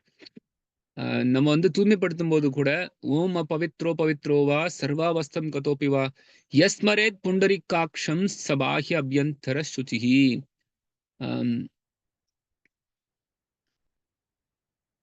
ஓம் பவித்ரோவா, சுத்தம் அசுத்தம் இந்த மாதிரி நிறைய விஷயங்கள் இருக்கு. இந்த மாதிரி வெளிப்புற தூய்மை, உள்புற தூய்மை, இது எல்லாமே சர்வாவஸ்தம் கதோபிவா யஸ்மரேத் புண்டரிகாக்ஷம். எவர் ஒருவர் புண்டரிகாக்ஷன் கிருஷ்ணனுடைய பேரு. அக்ஷ அப்படின்னா கண்கள், புண்டரி அப்படின்னா அது தாமரை கொடுக்குது. தாமரை போன்ற கண்களை கொண்ட கிருஷ்ணருக்கு புண்டரிகாக்ஷ பெருமாள் கூட ஒரு கஷேத்திரம் இருக்கு. திருச்சி பக்கத்துல எங்கேயோ இருக்குன்னு நினைக்கிறேன். புண்டரிகாக்ஷ பெருமாள்னு சொல்லுவாங்க. யஸ்மரேத் புண்டரிகாக்ஷ, யார் ஒருவர் அந்த தாமரை போன்ற கண்களை கொண்டிருக்கிறார்களோ அவருடைய ஸ்மரணம், அதாவது யார் கிருஷ்ணருடைய ஸ்மரணத்துக்கு வருகிறார்களோ அவங்களுக்கு உள்புற தூய்மை, வெளிப்புற தூய்மை எல்லாமே வந்துடுது. சபாஹ்ய அபியந்தர சுச்சிஹி, வெளியிலையும் சரி அபியந்தர, உள்ளேயும் சரி சுச்சிஹி, தூய்மை அடைகிறார்கள் சொல்லி வருது. அதனால ஆன்மீக வாழ்க்கையில தூய்மை அப்படின்னா ஃபர்ஸ்ட் பகவானை நினைக்கணும். அது நமக்கு உள்ளேயும் தூய்மை பண்ணிடும், வெளியும் தூய்மையாயிடும். வேதவியாசர் அதைத்தான் செய்யறார். உட்காந்துட்டார், நீரை எடுக்கிறார், தூய்மைப்படுத்திக்கிறார், உடனே பகவான் நோக்கி தியானம் பண்றார். இப்போ முழு தூய்மைக்கு வந்துடுறார் அவர். 4வது ஸ்லோகம். பக்தி யோகேன மனசி சம்யக் பிரணிஹிதே அமலே அபஷ்யத் புருஷம் பூர்ணம் மாயம் ச ததபாஸ்ரயம். எஸ், மொழிபெயர்ப்பு. நான் படிக்கிறேன் பிரபு. இவ்வாறாக அவர் எவ்வித பௌதீக களங்கமும் இல்லாமல் தமது மனதை பக்தி யோகத்தில் முழுமையாக ஈடுபடுத்தி நிலை பெறச் செய்தார். இதனால் அவர் பூர்ணமான முழுமுதற் கடவுளையும் அவரது முழு கட்டுப்பாட்டில் உள்ள அவருடைய பகிரங்க சக்தியையும் கண்டார். பொருளுரை படிக்கவா பிரபு? எஸ், படிங்க. பகவானுடன் நம்மை இணைக்கும் முறையான பக்தி தொண்டினால் மட்டுமே பரமபுருஷரை பூரணமாக காணவும் உணரவும் அவரது ராஜ்யத்திற்குள் பிரவேசிக்கவும் முடியும். அருவ பிரம்மத்தை அல்லது இதயவாசியான பரமாத்மாவை அணுகும் குறையுடைய முறையினால் அடையப்படும் பகவானின் பூரணமற்ற உணர்வானது பகவானின் ராஜ்யத்திற்குள் நுழைய ஒருவரையும் அனுமதிக்காது. பரமபுருஷ பகவானையும் அவரது செயல்களையும் பற்றிய தியானத்தில் ஆழ்ந்துவிடும்படி ஸ்ரீல வியாசதேவருக்கு நாரதர் அறிவுரை கூறினார். பிரம்மஜோதி பூர்ணமான நிலை அல்ல என்பதால் வியாசதேவர் அதை ஒரு பொருட்டாக எடுத்துக்கொள்ளவில்லை. வாசுதேவர் சர்வம் இதி என்று பகவத்கீதையில் 7.19 குறிப்பிடுவதைப் போல் பரமபுருஷ பகவானை காண்பதுதான் பூரணமான காட்சியாகும். பரமபுருஷ பகவானின் வாசுதேவன் ஹிரண்யமயனே பாத்ரேன எனப்படும் பிரம்மஜோதியின் பொன்னிறமான பிரகாசத்தால் மூடப்பட்டு இருக்கிறார் என்று உபநிஷதங்களிலும் உறுதி செய்யப்பட்டு உள்ளது. மேலும் பகவானின் கருணையினால் அவ்வொளி விளக்கப்படும் போது பகவானின் உண்மையான முகத்தை காண முடியும். பகவான் இங்கு புருஷர் அல்லது நபர் என்று குறிப்பிடுகிறார். மேலும் பகவத்கீதையில் புருஷர் தான் நித்தியமானவரும் ஆதியான நபரும் ஆவார் என்று உறுதி செய்யப்படுகிறது. பரமபுருஷ பகவான் பூரணமான நபராவார். அவருக்கு பலவித சக்திகள் உள்ளன. அவற்றில் அந்தரங்க சக்தி, பகிரங்க சக்தி மற்றும் நடுத்தர சக்தி ஆகியவை முக்கியமானவையாகும். இங்கு குறிப்பிட்டுள்ள சக்தி பகிரங்க சக்தி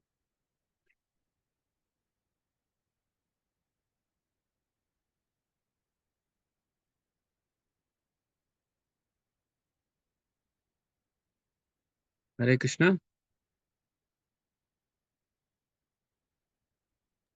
ஹரே கிருஷ்ணா.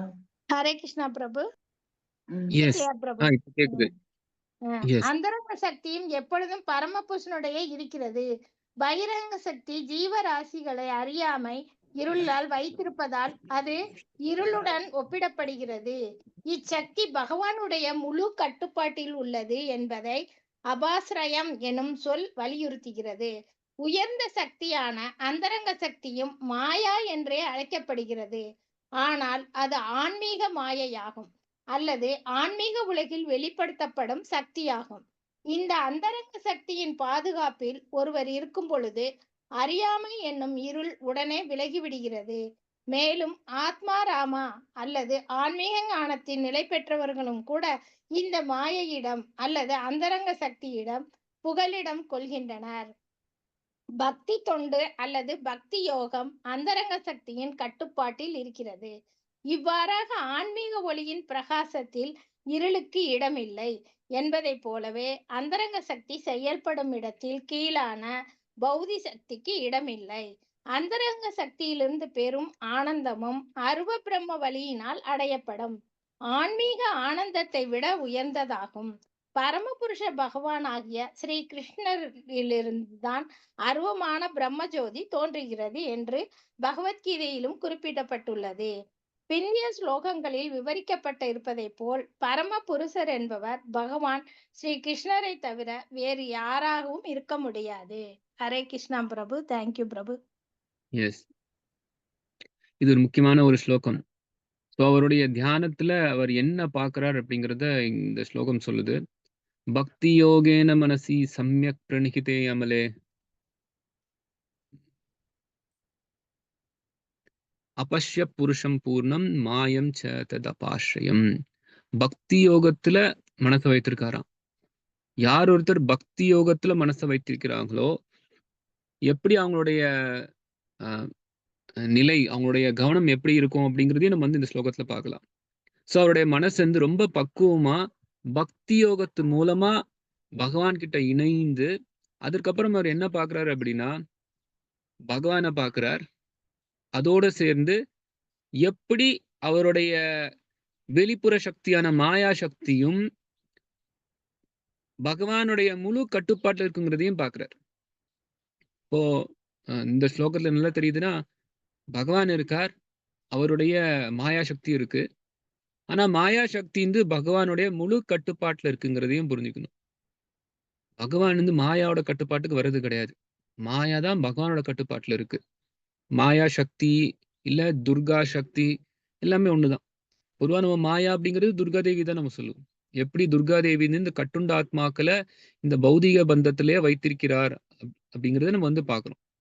சாஸ்திரம் முழுக்க மாயா தேவி அப்படிங்கிறது உமாதேவி, பார்வதி, துர்கா எல்லாம் ஒரே நபரை தான் குறிக்குது. எப்படி மாயாதேவி இல்ல துர்காதேவி திரிசூலம் வைத்துக்கொண்டு ஆதி தெய்வீகா, ஆதி பௌத்திகா, அத்தியாத்மிகா அப்படிங்கிற அந்த 3 வகையான துன்பங்கள் மூலமா இந்த ஜீவாத்மாக்களுக்கு எல்லா வகையான தண்டனைகளையும் கொடுத்து, ஏன் தண்டனை குடுக்குறாங்கன்னா, பகவானை எதிர்த்து எப்படி நம்ம ஜெயில்ல போய் தண்டனை குடுக்குறாங்கன்னா, ஏன்னே கேட்க முடியாது. என்ன தப்பு பண்ணிட்டோம், இந்த ஜெயிலுக்குள்ள வந்தாச்சு.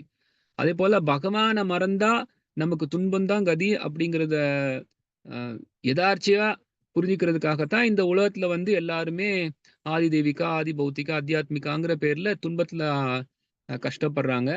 பட் அப்படிப்பட்ட இந்த ஆத்மாக்கள் இந்த உலகத்துல செயல்களை ஈடுபட வைக்கிறது துர்காதேவி அப்படிங்கிறத நம்ம பார்க்கிறோம். அதனாலதான் கிருஷ்ணர் கீதையில தெய்வீகேச குணமயி மம மாயா துரத்தியா மாம் ஏவய பிரபத்தியந்தே மாயாமேதாம் தரந்திதே.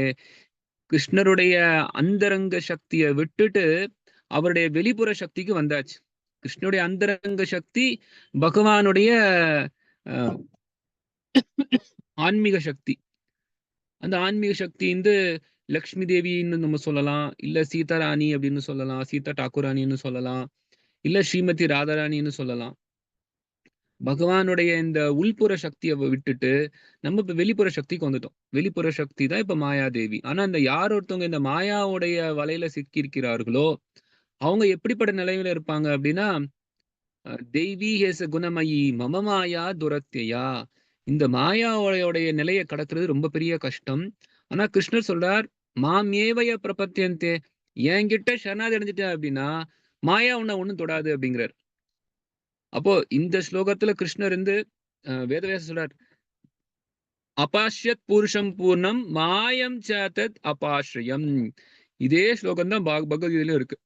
இங்க எப்படி மாயா யதத் அபாஸ்ரயம், பகவான் கிருஷ்ணருடைய ஆசிரியத்துல இருக்கு. ஆசிரியம்னா தஞ்சத்துல இருக்கு. அப்போ மாயாதேவி கிருஷ்ணரோட தஞ்சத்துலதான் இருக்காங்க. கிருஷ்ணரும் கீதையில மம மாயா துரத்தியா மாம் ஏவைய பிரபத்தியந்தே மாயாமேதாம் தரந்திதே, என்கிட்ட சரணாதி அடைஞ்சிட்டேனா உன்ன மாயா ஒண்ணும் பண்ணாது அப்படிங்கிறார். அப்படின்னு என்ன அர்த்தம்? நான் மாயாவோட பெரிய ஆள் தான், என்கிட்ட நீ சரணாதி அடைஞ்சிட்ட அப்படின்னா நான் மாயா, இவன் என்னோட பக்தன் ஆயிட்டான், நீ இவனை தொடக்கூடாது அப்படின்னு சொன்னா மாயா கப் சிப்னு போயிடும். அப்போ கிருஷ்ணர்கிட்ட தஞ்சம் அடைஞ்சிட்டோம் அப்படின்னா நம்ம மாயாவுக்கு பயப்பட வேண்டியது இல்லை. ஆனா கிருஷ்ணர்கிட்ட நம்ம தஞ்சம் அடையல அப்படின்னா தெய்வீக சுகுணமயி மம மாயா துரத்தியா, மிகப்பெரிய கஷ்டம். இந்த சம்சார சக்கரத்தை கிருஷ்ணர்கிட்ட தஞ்சம் அடையாம தப்பிக்கிறதுக்கு வாய்ப்பே கிடையாது. ஹரிம்பினா மிருத்யும் ந தரந்தி. நம்ம இந்த பிறப்பிறப்பு சம்சாரத்தை தப்பிக்கணும் அப்படின்னா பகவான் ஹரிகிட்ட தஞ்சம் அடையாத வரைக்கும் ஒன்னும் செய்ய முடியாது. இப்போ ஹரிகிட்ட தஞ்சம் அடைகிறதுங்கிறது மிக மிக முக்கியம். சிருஷ்டி ஸ்திதி பிரளய சாதன சக்திரேக சாயேவ எஸ்ஸ புவனானி பிபர்த்தி துர்கா. துர்காதேவி அவங்க சிருஷ்டி ஸ்திதி பிரளயம் இதெல்லாம் அவங்கதான் செய்யறாங்க. படைப்பு செஞ்சு இந்த பிரபஞ்சத்தை பராமரிக்கிறதுல இருந்து அழிக்கிற வரைக்கும் எல்லா ஜீவராசிகளையும் இந்த செயல்களை ஈடுபட வைக்கிறது அவங்கதான். ஆனா அப்படிப்பட்ட சக்தி அவங்க செய்யறதுக்கான சக்தி பகவான் கிருஷ்ணட்டு வருது. சாயேவ எஸ்ஸ புவனானி பிவர்த்தி துர்கா. துர்கா தேவி தான் இதை செய்யறாங்க. ஆனா அவங்க செய்யறதுக்கான இந்த சக்தி அவங்களுக்கு எங்க இருந்து கிடைக்குதுன்னா கோவிந்தம் ஆதி புருஷம் தமகம் பஜாமி, பகவான் கிருஷ்ணட்டு வருதுங்கிறத புரிஞ்சுக்கணும். அப்போ பகவான் கிட்ட பக்தி பண்ணணும். நம்மளுடைய ஆன்மீக பாதை பகவானுடைய புரிதல்ல இருக்கணுமே தவிர, பிரபுபாதர் இங்க சொல்றார், வெறுமனே அருவ பிரம்மத்தை நோக்கி நம்ம போயிடக்கூடாது. அருவ பிரம்மத்தை நோக்கி நம்ம போனோம் அப்படின்னா ஒண்ணும் பண்ண முடியாது. அருவ பிரம்ம கிருஷ்ணர் கீதையில பிரம்மணோகி பிரதிஷ்டாகம், நான் இந்த பிரம்மம் இருக்கே இதெல்லாம் எனக்கு கீழே தான் இருக்குங்கிறார். பிரம்மமும் கிருஷ்ணர் கீழே தான் இருக்கு, பரமாத்மாவும் பகவானோட விரிவாக்கம் தான். அப்போ பகவானை புரிந்து கொண்டவர்கள் எல்லா புரிதலையும் இருக்காங்கன்னு அர்த்தம். அப்படிப்பட்ட பகவான் கிருஷ்ணர்கிட்ட நம்ம தஞ்சம் எடுக்கணும். பகவான் கிருஷ்ணர்கிட்ட தஞ்சம் எடுத்துட்டோம் அப்படின்னா மாயாவுக்கு பயப்பட வேண்டியது கிடையாது. ஏன்னா மாயம் சேத்த தபாஸ்ரயம், அந்த மாயா கூட பகவானுக்குடைய அடியில தான் இருக்கு, பகவான் கீழே தான் இருக்குங்கிறத புரிஞ்சுக்கணும். சம்டைம்ஸ் நிறைய பேரு, ஓ ராமா இவ்வளவு கஷ்டப்பட்டாங்களே, கிருஷ்ணர் ரொம்ப வேதனைக்குள்ள போனாரு, அப்ப அவங்கலாம் கர்மாக்குள்ள இருக்காங்களோ, இப்போ ராமா கர்மால இருந்தனாலதான் ராமா இப்படி கஷ்டப்பட்டாங்க. இப்ப நம்ம கஷ்டப்படுறோம்னா அதுக்கு காரணம் நம்ம மாயா வலையில இருக்கோம், கர்மால சிக்கி இருக்கோம். கர்மா மூலமா மாயா நம்மள எப்படி பிறவி தோறுமா நம்மள வந்து இங்க அங்கன்னு எத்தி உதைக்கிறதுங்கிறத பாக்குறோம். ஒரு பிறவியில நம்ம அமெரிக்கால பிறக்கிறோம். அங்கருந்து நமக்கு மரணம் அடையுது. அப்படியே ஓங்கி ஒரு எத்து. அப்புறம் அங்கருந்து அப்புறம் சைனால போய் விழுறோம். அங்க போய் ஒரு பிறப்பு எடுக்கிறோம். அங்கருந்து நல்ல ஒரு வாழ்க்கை கிடைக்கும்னு சொல்லி பார்த்தா, அங்கேயும் என்னென்னமோ பிறப்பு, இறப்பு, நோய், வயதிகம்ங்கிறதெல்லாம் சிக்கி, அங்கேயும் ஒரு நாள் மரணம் வருது. அங்கருந்து மாயா ஒரே ஒரு எத்து. அப்புறம் இங்கேருந்து பறந்து போய் அப்புறம் மறுபடியும் ஒரு ஆஸ்திரேலியால போய் பொறக்கிறோம். அப்புறம் அங்கருந்து ஒரு எத்து விழுது. பாகிஸ்தான்ல பொறக்கிறோம். அப்புறம் ஒரு எத்து விழுது. லண்டன்ல பொறக்கிறோம். ஆப்பிரிக்கால பொறக்கிறோம். கீழ, மேல அப்படின்னு சொல்லி எத்து எத்தா நமக்கு குடுத்துட்டு இருக்கு. எப்படி இந்த ஒரு ஃபுட்பால் மேட்ச்லேருந்து அந்த பாலோட கதிய பாருங்க. ஒருத்தன் இங்க ஏத்துறான், இன்னொருத்தன் அங்க ஏத்துறான், இந்த சைடுல ஏத்துறான், மேல ஏத்துறான். இப்படியே எத்தி, எத்தி, எத்தி அந்த ஒரு பந்தோட கதிய பாருங்க. அது போல தான் நமக்கு மாயா எத்து எத்தா குடுத்துட்டு இருக்கு. இங்க, அங்கன்னு நம்ம போயிட்டே இருக்கோம். ஆனா, அப்படிப்பட்ட அந்த மாயா கிருஷ்ணருடைய தஞ்சத்துல தான் இருக்குங்கிறத புரிஞ்சுக்கணும். கிருஷ்ணர்கிட்ட தஞ்சம் அடைஞ்சிட்டோம் அப்படின்னா, மாயாவோட எத்துலருந்து தப்பிச்சிடலாம். கிருஷ்ணருடைய எத்துலருந்து நம்ம வந்து அ நமக்கு பாதுகாப்பு கிடைக்கும். கிருஷ்ணருடைய திருப்பாதத்துல நமக்கு பாதுகாப்பு கிடைக்கும். ஆனா மாயாவோட பாதத்துல நமக்கு வந்து எத்து மட்டும் தான் கிடைக்கும். இப்ப நம்ம ரீசென்ட்டா கூட ஒரு பக்தர் இருந்து ஒரு அழகான ஒரு சித்திரம் போட்டிருந்தாங்க. கிருஷ்ணருடைய திருப்பாதம் மாயா நமக்கு குடுக்கக்கூடிய ஒரு பாதம் அப்படின்னு. கிருஷ்ணருடைய திருப்பாதத்துல பக்தர்கள் தஞ்சம் எடுத்துக்கிட்டு நல்லா கட்டி பிடிச்சுக்கிறாங்க அந்த படத்துல. அப்படிதான் அந்த ஒரு ஒரு போஸ்டர நான் பார்த்தேன். கிருஷ்ணருடைய திருப்பாதம் ரொம்ப நல்ல தஞ்சமா இருக்கு. பக்தர் சந்தோஷமா இருக்கார். ஆனா மாயாவோட ஒரு பாதம் அப்படின்னா, அது அப்படியே நம்மள மிதிச்சு நசுக்குற மாரியான ஒரு காட்சி அது. அப்போ மாயாவுடைய பாதங்கிறது நம்மள எத்தி உதைக்கிற ஒரு காட்சி. நமக்கு துன்பம் தான் கிடைக்கும். ஆனா கிருஷ்ணருடைய பாதம்ங்கிறது நல்லா சௌகரியமா, ஆனந்தமா இருக்கக்கூடிய ஒரு இது. அப்ப நம்ம கிருஷ்ணருடைய திருப்பாதத்துல இருக்கணுமே தவிர, மாயாவோட திருப்பாதத்துல இருந்து இருந்தோம் அப்படின்னா, எத்து உத தான். இப்ப நமக்கு மாயாவோட திருப்பாதம் தான் எல்லாருமே இருக்காங்க. ஒரே எத்து எத்தாவது நமக்கு விழுந்துட்டு இருக்கு. இதுதான் மாயா நமக்கு செய்யக்கூடியது. அந்த மாயாலருந்து நம்ம தப்பிக்கணும் அப்படின்னா, பக்தி யோகேன மனசி சம்யக் பிரணிஹிதே அமலே அபஷ்யத் புருஷம் பூர்ணம் மாயம் ச ததபாஷயம். கிருஷ்ணருக்கு தஞ்சம் எடுத்து அவருக்கு நம்ம பக்தி பண்ணோம் அப்படின்னா, உண்மையிலே நமக்கு எல்லா விதமான பாதுகாப்பும் இருக்கும். மாயா கிருஷ்ணருடைய தஞ்சத்துல இருக்கிறனால, பகவான் அது எதுவுமே பண்ணாது. பகவானுக்கு பயந்து தான் மாயாவே அதோட செயல செய்யும். அதனால பகவானுக்கு எந்த விதமான ஒரு கர்மாவும் கிடையாது. இன்ஃபாக்ட் அவர் தான் மாயாவையும் கட்டுப்படுத்துறார் அப்படிங்கிறது நெறைய பேர் கேட்பாங்க. ஓ! பகவானுக்கு கூட கர்மா இருக்குன்னு. பகவானுக்கு கர்மா கிடையாது. ஏன்னா பகவான் வந்து மாயாக்கு உட்பட்டவர் கிடையாது. மாயாக்கு உட்பட்டவர்களுக்கு தான் கர்மா இருக்கும். ஆனா அந்த மாயாவே பகவானுக்கு கீழ இருக்கு அப்படின்னா, அப்போ பகவானுக்கு எங்க கர்மா இருக்க போது? பகவான் சுதந்திரமானவர். அதனால தான் முதல் ஸ்லோகமே பாகவத்துல பகவான் அம் ஓம் நமோ பகவதே வாசுதேவாய ஜன்மாத்யஸ்ய அன்வயாத் இதரத்தஸ்தர்த்தேஷு அபிஞஸ்வராட். அவர் ஸ்வராட் அப்படின்னு சொல்லப்படுவார். சுதந்திரமானவர். அவரை யாரும் எதுவும் பண்ண முடியாது. சுதந்திரமற்றவர்களுக்கு தான் எத்துவதெல்லாம் வரும். பகவான் முழு சுதந்திரமா இருக்கார். அவரை யாரும் எதுவும் பண்ண முடியாது. அவர்கிட்ட தஞ்சம் எடுத்துட்டோம் அப்படின்னா, நம்மளையும் மாயா தொந்தரவு பண்ணாது. அப்படிங்கிறத நம்ம புரிஞ்சுக்கணும். ஹரே கிருஷ்ணா. சோ நான் இந்த வகுப்பை இதோட முடிச்சுக்கிறேன். ஏதாவது கேள்விகள் இருக்கா? கேள்விகள், கருத்துக்கள்?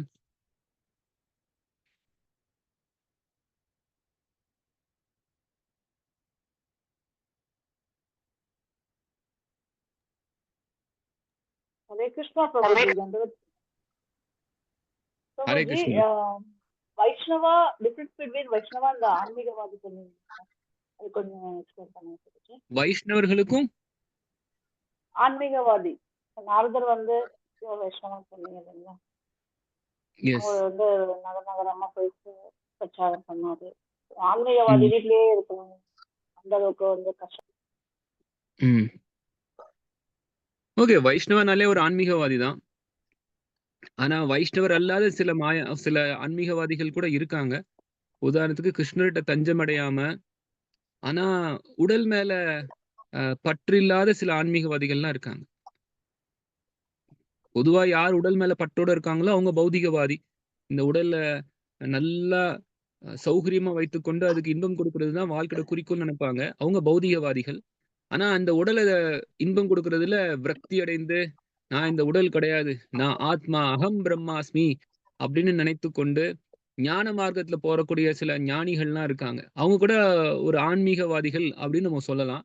அதே போல சில யோகிகள் கூட நமக்கு இந்த உலகத்தை அனுபவிக்கணுங்கிற ஆசைலாம் நமக்கு வேண்டாம் அப்படிங்கிறத கைவிட்டுட்டு, அவங்களும் நம்ம வந்து மிகப்பெரிய ஒரு சித்தத்தை அடைவோம்னு சொல்லி அவங்க காட்டுக்கு போறது, இல்ல ஹிமாலயத்துக்கு போறதுன்னு சொல்லி அப்படி போகக்கூடிய சில ஆன்மீகவாதிகளும் இருக்காங்க. இந்த ஞானிகளா இருக்கட்டும், இந்த யோகிகளா இருக்கட்டும், இவங்க ஆன்மீகவாதிகளா இருந்தா கூட, இவங்க தன்னுடைய சுய இன்பத்துக்காகத்தான் இதெல்லாம் செய்றாங்க. நான் எப்படி இந்த பௌதீக பந்தத்திலிருந்து தப்பிப்பேன்? நான் எப்படி ஒரு நல்ல ஒரு பக்குவத்த அடையலாம், சித்தம் அடையலாம் அப்படின்னு சொல்லி இருப்பாங்க. நான் இந்த உலகத்த அனுபவிக்கணும் அப்படிங்கிற எண்ணம் அவங்களுக்கு கிடையாது. ஆனா நான் எப்படி பக்குவம் அடைவேன்? நான் எப்படி ஒரு சித்தத்த அடைவேன்? நான் எப்படி ஒரு ஆன்மீக வாழ்க்கையில முன்னேற்றம் அடைவேன்னு சொல்லி, தன்னுடைய ஆன்மீக முன்னேற்றத்துக்காக மட்டும் அவங்க நினைப்பாங்க. அதனால இவங்க வந்து உயர்ந்த ஸ்தானத்துல இருக்கக்கூடிய வைஷ்ணவர்களோட ஒப்பிட முடியாது. வைஷ்ணவர்கள் காட்டுக்கு போறது கிடையாது, ஹிமாலயம் போறது கிடையாது.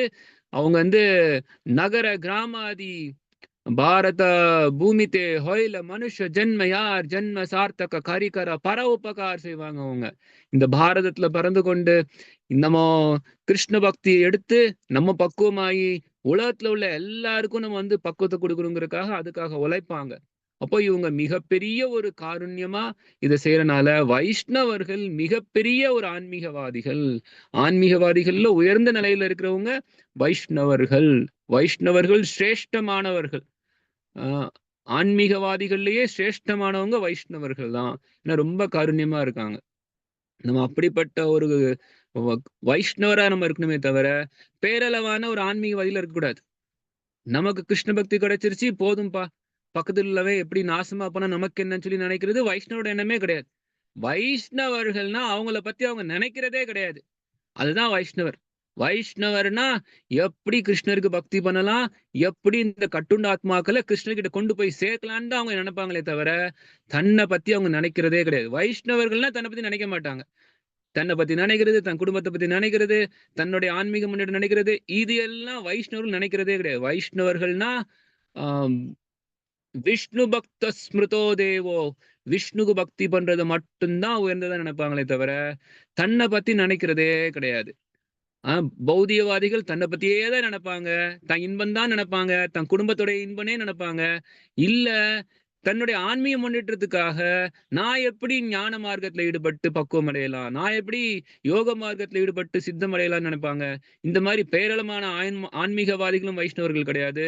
இல்ல பௌதிகவாதிகளும் வைஷ்ணவர் கிடையாது. வைஷ்ணவர்கள்னா பர உபகாரம் செய்வாங்க. வைஷ்ணவர்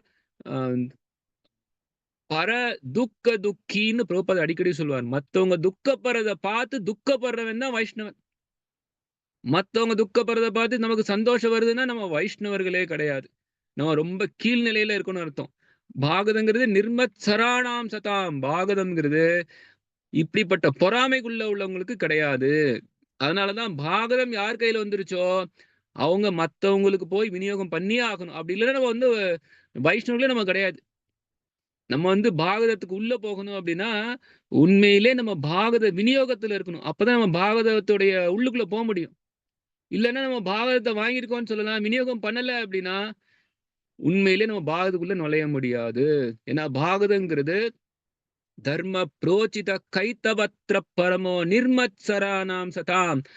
இது வந்து எந்த விதமான ஒரு பொறாமை கொண்டவர்களுக்கு இது கிடையாதுன்னு சொல்லப்பட்டிருக்கு. அப்ப நமக்கு பக்கத்து வீட்டுக்காரங்கெல்லாம் பாகதம் இல்லாம கஷ்டப்படுறாங்கன்னா அப்ப நம்ம போய் விநியோகம் பண்ணணுமே, அப்படி அதை செய்ய மாட்டேங்கிறோம் அப்படின்னா நமக்கு பொறாமை குணம் இருக்குன்னு அர்த்தம். புத்தக விநியோகம், இந்த பாகத விநியோகம் செய்யாதவங்க எல்லாம் பொறாம குணம் உண்டவர்கள் தான். பொறாம குணம் இல்லாதவங்க கண்டிப்பா பாகத விநியோகத்துல ஈடுபடுவாங்க. பொறாமை குணம் உண்டவங்க கண்டிப்பா இது எதுக்கு நான் செய்யணும், எனக்கு கிடைச்சிருச்சு போதும். இது ஒரு வைஷ்ணவோட அழகு கிடையாது. வைஷ்ணவர்கள் அப்படின்னா பரதுக்க துக்கி, மத்தவங்க துக்கப்படுறத பார்த்து அவங்களும் துக்கப்படுவாங்க. துக்கப்படுறதோட போதுமா அவங்களுக்கு சரியா ஏதாவது செய்யணுமே, அப்ப அவங்களுக்கும் பகவானை பத்தியான இந்த ஞானத்தை கொடுக்கறதுக்காக இந்த பாகத விநியோகத்துல ஈடுபடுவாங்க. அதனாலதான் இந்த விஷயத்துல ஈடுபடுங்கன்னு சொல்றோம். நமக்கு ஆரம்பத்துல நமக்கு ஒரு பெரிய ஒரு விருப்பம் இல்லைன்னா கூட நம்ம ஒரு சாதன பக்தி தானே செய்யறோம். அதனால நமக்கு நம்மளுடைய மேலுள்ளவங்க கொஞ்சம் ப்ரெஷர் கொடுப்பாங்க. இப்ப நாமளும் தான் இங்க நிறைய பக்தர்கள்லாம் இருக்காங்க. இப்போ சுமதி மாதாஜியா இருக்கட்டும், இல்ல கோகிலா மாதாஜியா இருக்கட்டும், இல்ல நமக்கு தெரிஞ்ச நிறைய மாதாஜிகள் நம்ம நிறைய டைம் அவங்கள்ட்ட சொல்லுவோம், இதை செய்யுங்கன்னு சொல்லுவோம்.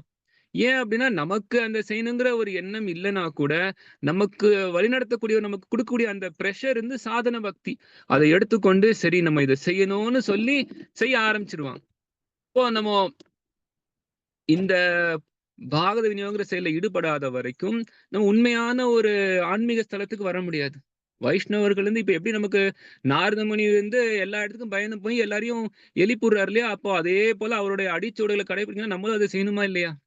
அப்போ இந்த பாகத விநியோகங்கிறது எல்லாரையும் எழுப்புறதுக்கான ஒரு செயல். அதை செய்யும் போது நம்மளும் அந்த வைஷ்ணவ தலத்துக்கு வர்றோம். வைஷ்ணவனா இல்லாத வரைக்கும் நம்ம பகவானுடைய திருஸ்தலத்தை அடையிறதுக்கு வாய்ப்பு கிடையாது. பகவானுக்கு தூய பக்தி பண்ணக்கூடிய இந்த வைஷ்ணவர்கள், பாகத விநியோகம் செய்யக்கூடிய வைஷ்ணவர்கள்லாம் பகவானோட திருப்பாதத்தை அடையணும் கூட அவங்க நினைக்க மாட்டாங்க. பகவானுக்கு தொண்டு பண்ணா போதுமே, அது எங்க இருந்து பண்ணா என்ன? நல்லா இந்த பாகத விநியோகம் இந்த உலகத்திலேயே செய்ய முடியும்னா, நான் இங்கேயே இருந்துட்டு போயிறேனே, இங்க நல்ல பாகத விநியோகம் செய்ய முடியுதேன்னு சொல்லி இதை செய்வாங்களாம். இப்ப இதெல்லாம் ஒரு உயர்ந்த ஒரு தொண்டு. பாகத விநியோகம் அப்படிங்கிறது மிகப்பெரிய உயர்ந்த தொண்டு. அதனாலதான் கிருஷ்ணர் வந்து நச்சத்தஸ்மான் மனுஷ்யேஷு கஷ்டின்மே பிரிய கிருத்தமக, எவன் ஒருவன் இந்த பாகத விநியோகம் செய்கிறானோ அவன் எனக்கு மிகவும் பிரியமானவன்கிறார். அவனை விட எனக்கு பிரியமானவன் இந்த உலகத்துல பார்க்க முடியாது அப்படின்னு சொல்லி கிருஷ்ணர் சொல்றார். அதனால இது ஒரு முக்கியமான ஒரு செயல். இதை எடுத்து செய்யும் போது நம்ம உண்மையிலே நாரத முனியுடைய அடிச்சொடர்களை கடைபிடிக்கிறோம். அப்ப நம்ம வைஷ்ணவர்கள்ங்கிற ஒரு தலத்துக்கு வருகிறோம். ஹரே கிருஷ்ணா. Yes, Prabhuji. வேற ஏதாவது கேள்வி இருக்கா? Yes, one more Prabhuji. இந்த வைஷ்ணவர்கள் வந்து பிராமணர்களை விட ரொம்ப உயர்ந்தவர்கள். பிராமணர்களை உயர்ந்தவர்கள்ன்றது வந்து பேஸ்ட் ஆன் அந்த வேதத்தை கத்துக்கிறதுனாலயோ சாரி இவங்க வந்து ஏன் இந்த மாதிரி சொல்லப்படுறாங்க பிரபுஜி? வைஷ்ணவர்கள் வந்து பிராமணர்களை விட ஒரு ஸ்டெப் மேல இருக்கிறாங்கன்றது. பிராமணர்கள்ங்கிறது கூட அது கூட ஒரு உபாதி தானே. உபாதி அப்படின்னா ஒரு அடையாளம். அது கூட ஒரு வகையான ஒரு எப்படி இந்த நான் ஒரு இந்தியன், நான் ஒரு அமெரிக்கன், நான் ஒரு ஹிந்து அப்படின்னு சொல்லிக்கிறோமோ அதே போல வர்ணாசிரமத்துல இது வந்து எனக்கு கொடுத்த ஒரு அடையாளம். நான் ஒரு பிராமணன் அப்படின்னு. அது நம்ம அடையாளம் கிடையாது. இப்ப நீங்க இந்த பிறவியில நீங்க ஒரு வைஷ்யனா இருக்கீங்க, அடுத்த பிறவி நீங்க ஒரு பிராமணன் ஆகலாம், இல்ல அடுத்த பிறவி ஒரு சத்திரியன் ஆகலாம். அப்போ இது வந்து நம்மளுடைய டெம்பரரி அடையாளம்ங்கிறனால இது வந்து மாறிட்டே தான் இருக்கும். ஆனா வைஷ்ணவ அப்படிங்கிறது நிரந்தரமானது. அது ஜீவேர சொரூபஹோய் கிருஷ்ணர நித்தியதாஸ். எவன் ஒருவன் நான் கிருஷ்ணனுடைய பக்தன்னு புரிந்து கொண்டு கிருஷ்ணருக்கு பக்தி பண்றானோ அப்போ அவன் வைஷ்ணவ தலத்துக்கு வந்துடுறான். நீங்க பிராமணனா இருந்தீங்கன்னா நீங்க சமுதாயத்துல உயர்ந்த தளத்துல இருக்கீங்களே தவிர ஆன்மீக தளத்துல நீங்க இருக்கீங்கன்னு அவசியம் கிடையாது. அது ஒரு நல்ல ஒரு ஆன்மீக தளத்திலையும் அஃப்கோர்ஸ் பிராமணனா இருக்கும்போது நமக்கு வந்து நல்ல ஒரு ஆன்மீக ஞானம் கிடைக்கிறதுக்கான ஒரு வாய்ப்பு வருது. ஆனா நீங்க எப்போ அதை பிராக்டிக்கலா அப்ளை பண்ணி நீங்க ஒரு வைஷ்ணவரா வர்றீங்களோ அப்போ நீங்க உயர்ந்த தளத்துக்கு வரீங்க. அதனாலதான் நம்ம வந்து பிராமணனா இருக்கணும் முக்கியம் இல்ல, பிராமண வைஷ்ணவரா இருக்கணும். வைஷ்ணவரா இருக்கிறது மிக உயர்ந்த ஒரு ஸ்தானம். ஆனா ஒரு பிராமண நிலையில இருந்து அந்த வைஷ்ணவ தலத்தை அடையிறது கொஞ்சம் வாய்ப்புகள் இருக்கிறனால அது ஒரு சமுதாயத்துல அது ஒரு அந்த அந்த வர்ணாசிரமத்துல அது ஒரு உயர்ந்த இடத்துல கொடுக்கப்படுது. ஏன்னா வேதங்களை படிக்கிறதுக்கான ஒரு வாய்ப்பு இருக்கு. வேதங்கள் மூலமா கிருஷ்ணரை புரிந்து கொள்வதற்கான ஒரு வாய்ப்பு அதிகமா பிராமணர்களுக்கு இருக்குங்கிறனால அது உயர்ந்த ஸ்தலத்துல இருக்கு. ஆனா அந்த உயர்ந்த பிறப்பை கையில வைத்துக்கொண்டு கர்வம் வந்து நமக்கு கிருஷ்ணரை மறந்துட்டோம் அப்படின்னா அப்ப பிராமணரா இருக்கிறனால எந்த பிரயோஜனமும் கிடையாது. ஒரு வைஷ்ணவரா வர்றதுதான் வாழ்க்கையோட குறிக்கோள். வாழ்க்கையோட குறிக்கோள் கிருஷ்ணருக்கு பக்தரானுமே தவிர பிராமணன் ஆகணுங்கிறது கிடையாது. பிராமணனா இருந்தா கூட நம்ம கிருஷ்ணருக்கு பக்தி பண்ணி நம்ம வந்து பிராமண வைஷ்ணவர் ஆகல அப்படின்னா இப்ப எந்த பிரயோஜனமும் கிடையாது. கிருஷ்ணர் உயர்ந்தவர்னா அப்ப கிருஷ்ணருக்கு பக்தி பண்றதுதான் உயர்ந்தது.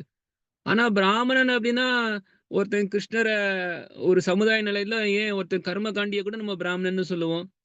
ஏன் நம்ம இப்ப ராவணன் கூட தான் ஒரு வேதத்தெல்லாம் 4 வேதத்தை நல்லா கற்றறிந்தவன் அப்படின்னு நம்ம சொல்லுவோம். நம்ம பார்க்கலாம் அப்போ வேதத்துல அசுரர்கள் கூட நல்ல வேதத்தை தெரிஞ்சிருப்பாங்க. ஹிரண்யகசிபு வந்து பிரம்ம வித்யா வந்து ரொம்ப நல்லா தன்னுடைய பையனுடைய தன்னுடைய தம்பியான ஹிரண்யாக்ஷோட மனைவிக்கும் அம்மாவான திதிக்கெல்லாம் சொன்னானே. அப்போ அசுரர்களுக்கு கூட அந்த பிரம்ம ஞானம்னா இருக்கு. அப்போ அவங்க கூட அந்த பிராமணோட பையன். இப்ப நம்ம வந்து அஸ்வத்தாமனை பாக்குறோம். அஸ்வத்தாமன் யாரு? துரோணாச்சாரியாரோட பையன். துரோணாச்சாரியார் பிராமணர் தானே. அப்போ துரோணாச்சாரியோட பையனா அப்ப இவனுக்கும் அந்த ஒரு பிராமண குணம் இருக்கே. ஆனா அந்த பிராமணனுடைய குணம் இருந்தா கூட அதை துஷ்பிரயோஜனம் பண்ணனால இந்த அத்தியாயத்துல நம்ம பார்க்கலாம், கிருஷ்ணர் அஸ்வத்தாமன் த்விஜ பந்து அப்படின்னு அழைப்பாரு, பிரம்ம பந்துன்னு அழைப்பார். ஏன் த்விஜ பந்து அப்படின்னா, நீ ஒரு த்விஜனா பிராமணன் கூட சொல்லலாம், ஒரு நல்ல ஒரு பிராமண குடும்பத்துல பிறந்தா கூட கீழ்த்தரமான ஒரு செயலை செஞ்சனால நீ த்விஜ பந்து, பிரம்ம பந்து அப்படின்னு சொல்லி அவர் சொல்றாரு. அப்போ நீங்க ஒரு பிராமணனா இருந்து கூட நல்ல தவறான விஷயங்கள்லாம் கூட ஆனா ஒரு வைஷ்ணவன் எப்பவுமே பகவானுக்கு தூய பக்தி பண்றவங்க தவறிழைப்பதில்லை. அப்படியே ஒரு தவறிழைப்பு செய்யறதுக்கு மேலே ஒரு செயலை பார்த்தா கூட கிருஷ்ணருக்கு பக்தி பண்றனால உடனே அவர்கள் கிருஷ்ணர் கீதையில சொல்றது போல என்னுடைய பக்தன் தவறு செஞ்சா கூட அதை ஓவர்லுக் பண்ணும், ஏன்னா அவன் எனக்கு பக்தி பண்ணனால மறுபடியும் அவன் நல்ல நிலைக்கு வந்துடுவான்னு சொல்லி சொல்றாரு. எல்லா வகையிலையும் கிருஷ்ணருக்கு பக்தி பண்றது ஒரு உயர்ந்த நிலையா சாஸ்திரம் சொல்லுது. ஏன்னா கிருஷ்ணர் பகவான், அப்ப அவருக்கு பக்தி பண்றதுதானே உயர்ந்த நிலையில இருக்க முடியும். சுக்கராச்சாரியர் அவர் கூட ஒரு பிராமணர் தான். ஆனா அவர் கிருஷ்ணருக்காக அந்த பிரம்ம ஞானத்தை பயன்படுத்தலையே. கிருஷ்ணருக்கு பக்தி பண்ண பலி சக்கரவர்த்திய நிப்பாட தானே செஞ்சார் அவரோட பக்திக்கு. அப்போ சம்டைம்ஸ் பிராமணரா பிறந்தா கூட கிருஷ்ணருக்கு எதிரி ஆயிடுறோம், அதுவும் இருக்கு. ஆனா வைஷ்ணவர்கள் எப்பவுமே கிருஷ்ணருக்கு எதிரியாறதே கிடையாது. நீங்க சாஸ்திரம் முழுக்க பார்க்கலாம், வைஷ்ணவர்கள் கிருஷ்ணருக்கு எதிரியாறதே கிடையாது. கிருஷ்ணருக்கு எப்பவுமே தொண்டு செய்யக்கூடியவர்களா தான் வைஷ்ணவர்கள் இருப்பாங்க. அதனால வைஷ்ணவ நிலை உயர்ந்தது. ஹரே கிருஷ்ணா. ஓகே, ரொம்ப நேரம் ஆயிடுச்சு. நம்ம அடுத்த வகுப்புல நம்ம மீண்டும் பார்க்கலாம். श्रील प्रभुपाद की जय, पतित पावन महाभागवत श्रील प्रभुपाद की जय, ग्रंथराज श्रीमद् भागवतम की जय। हरे कृष्ण कृष्ण कृष्ण हरे हरे, हरे राम राम राम हरे हरे। नमस्कार प्रभु, प्रभु। नमस्कार प्रभु। हरे कृष्णा प्रभु, हरे कृष्णा प्रभु, Hare Krishna. Hare Krishna. Thank you Prabhu.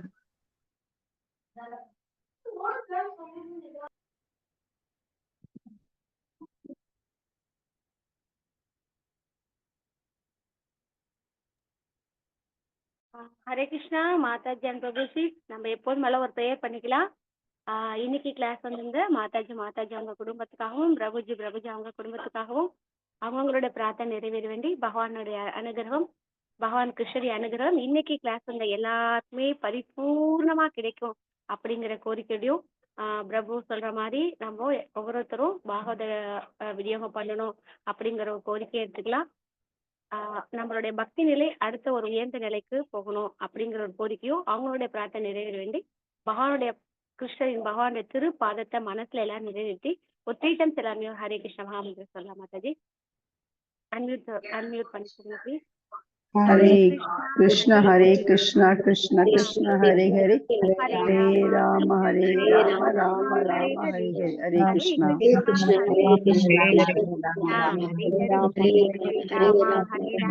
Ram Ram Hare Hare, Hare Krishna Ram Hare Ram Hare Hare.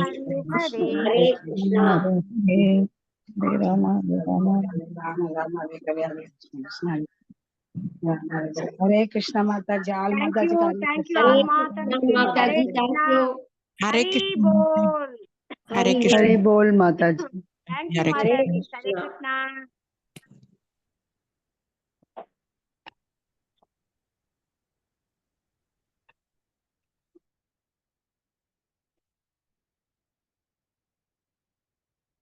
Send பண்ணிக்கிறேன் மாதாஜி. தேங்க்யூ மாதாஜி. ஹரே கிருஷ்ணா.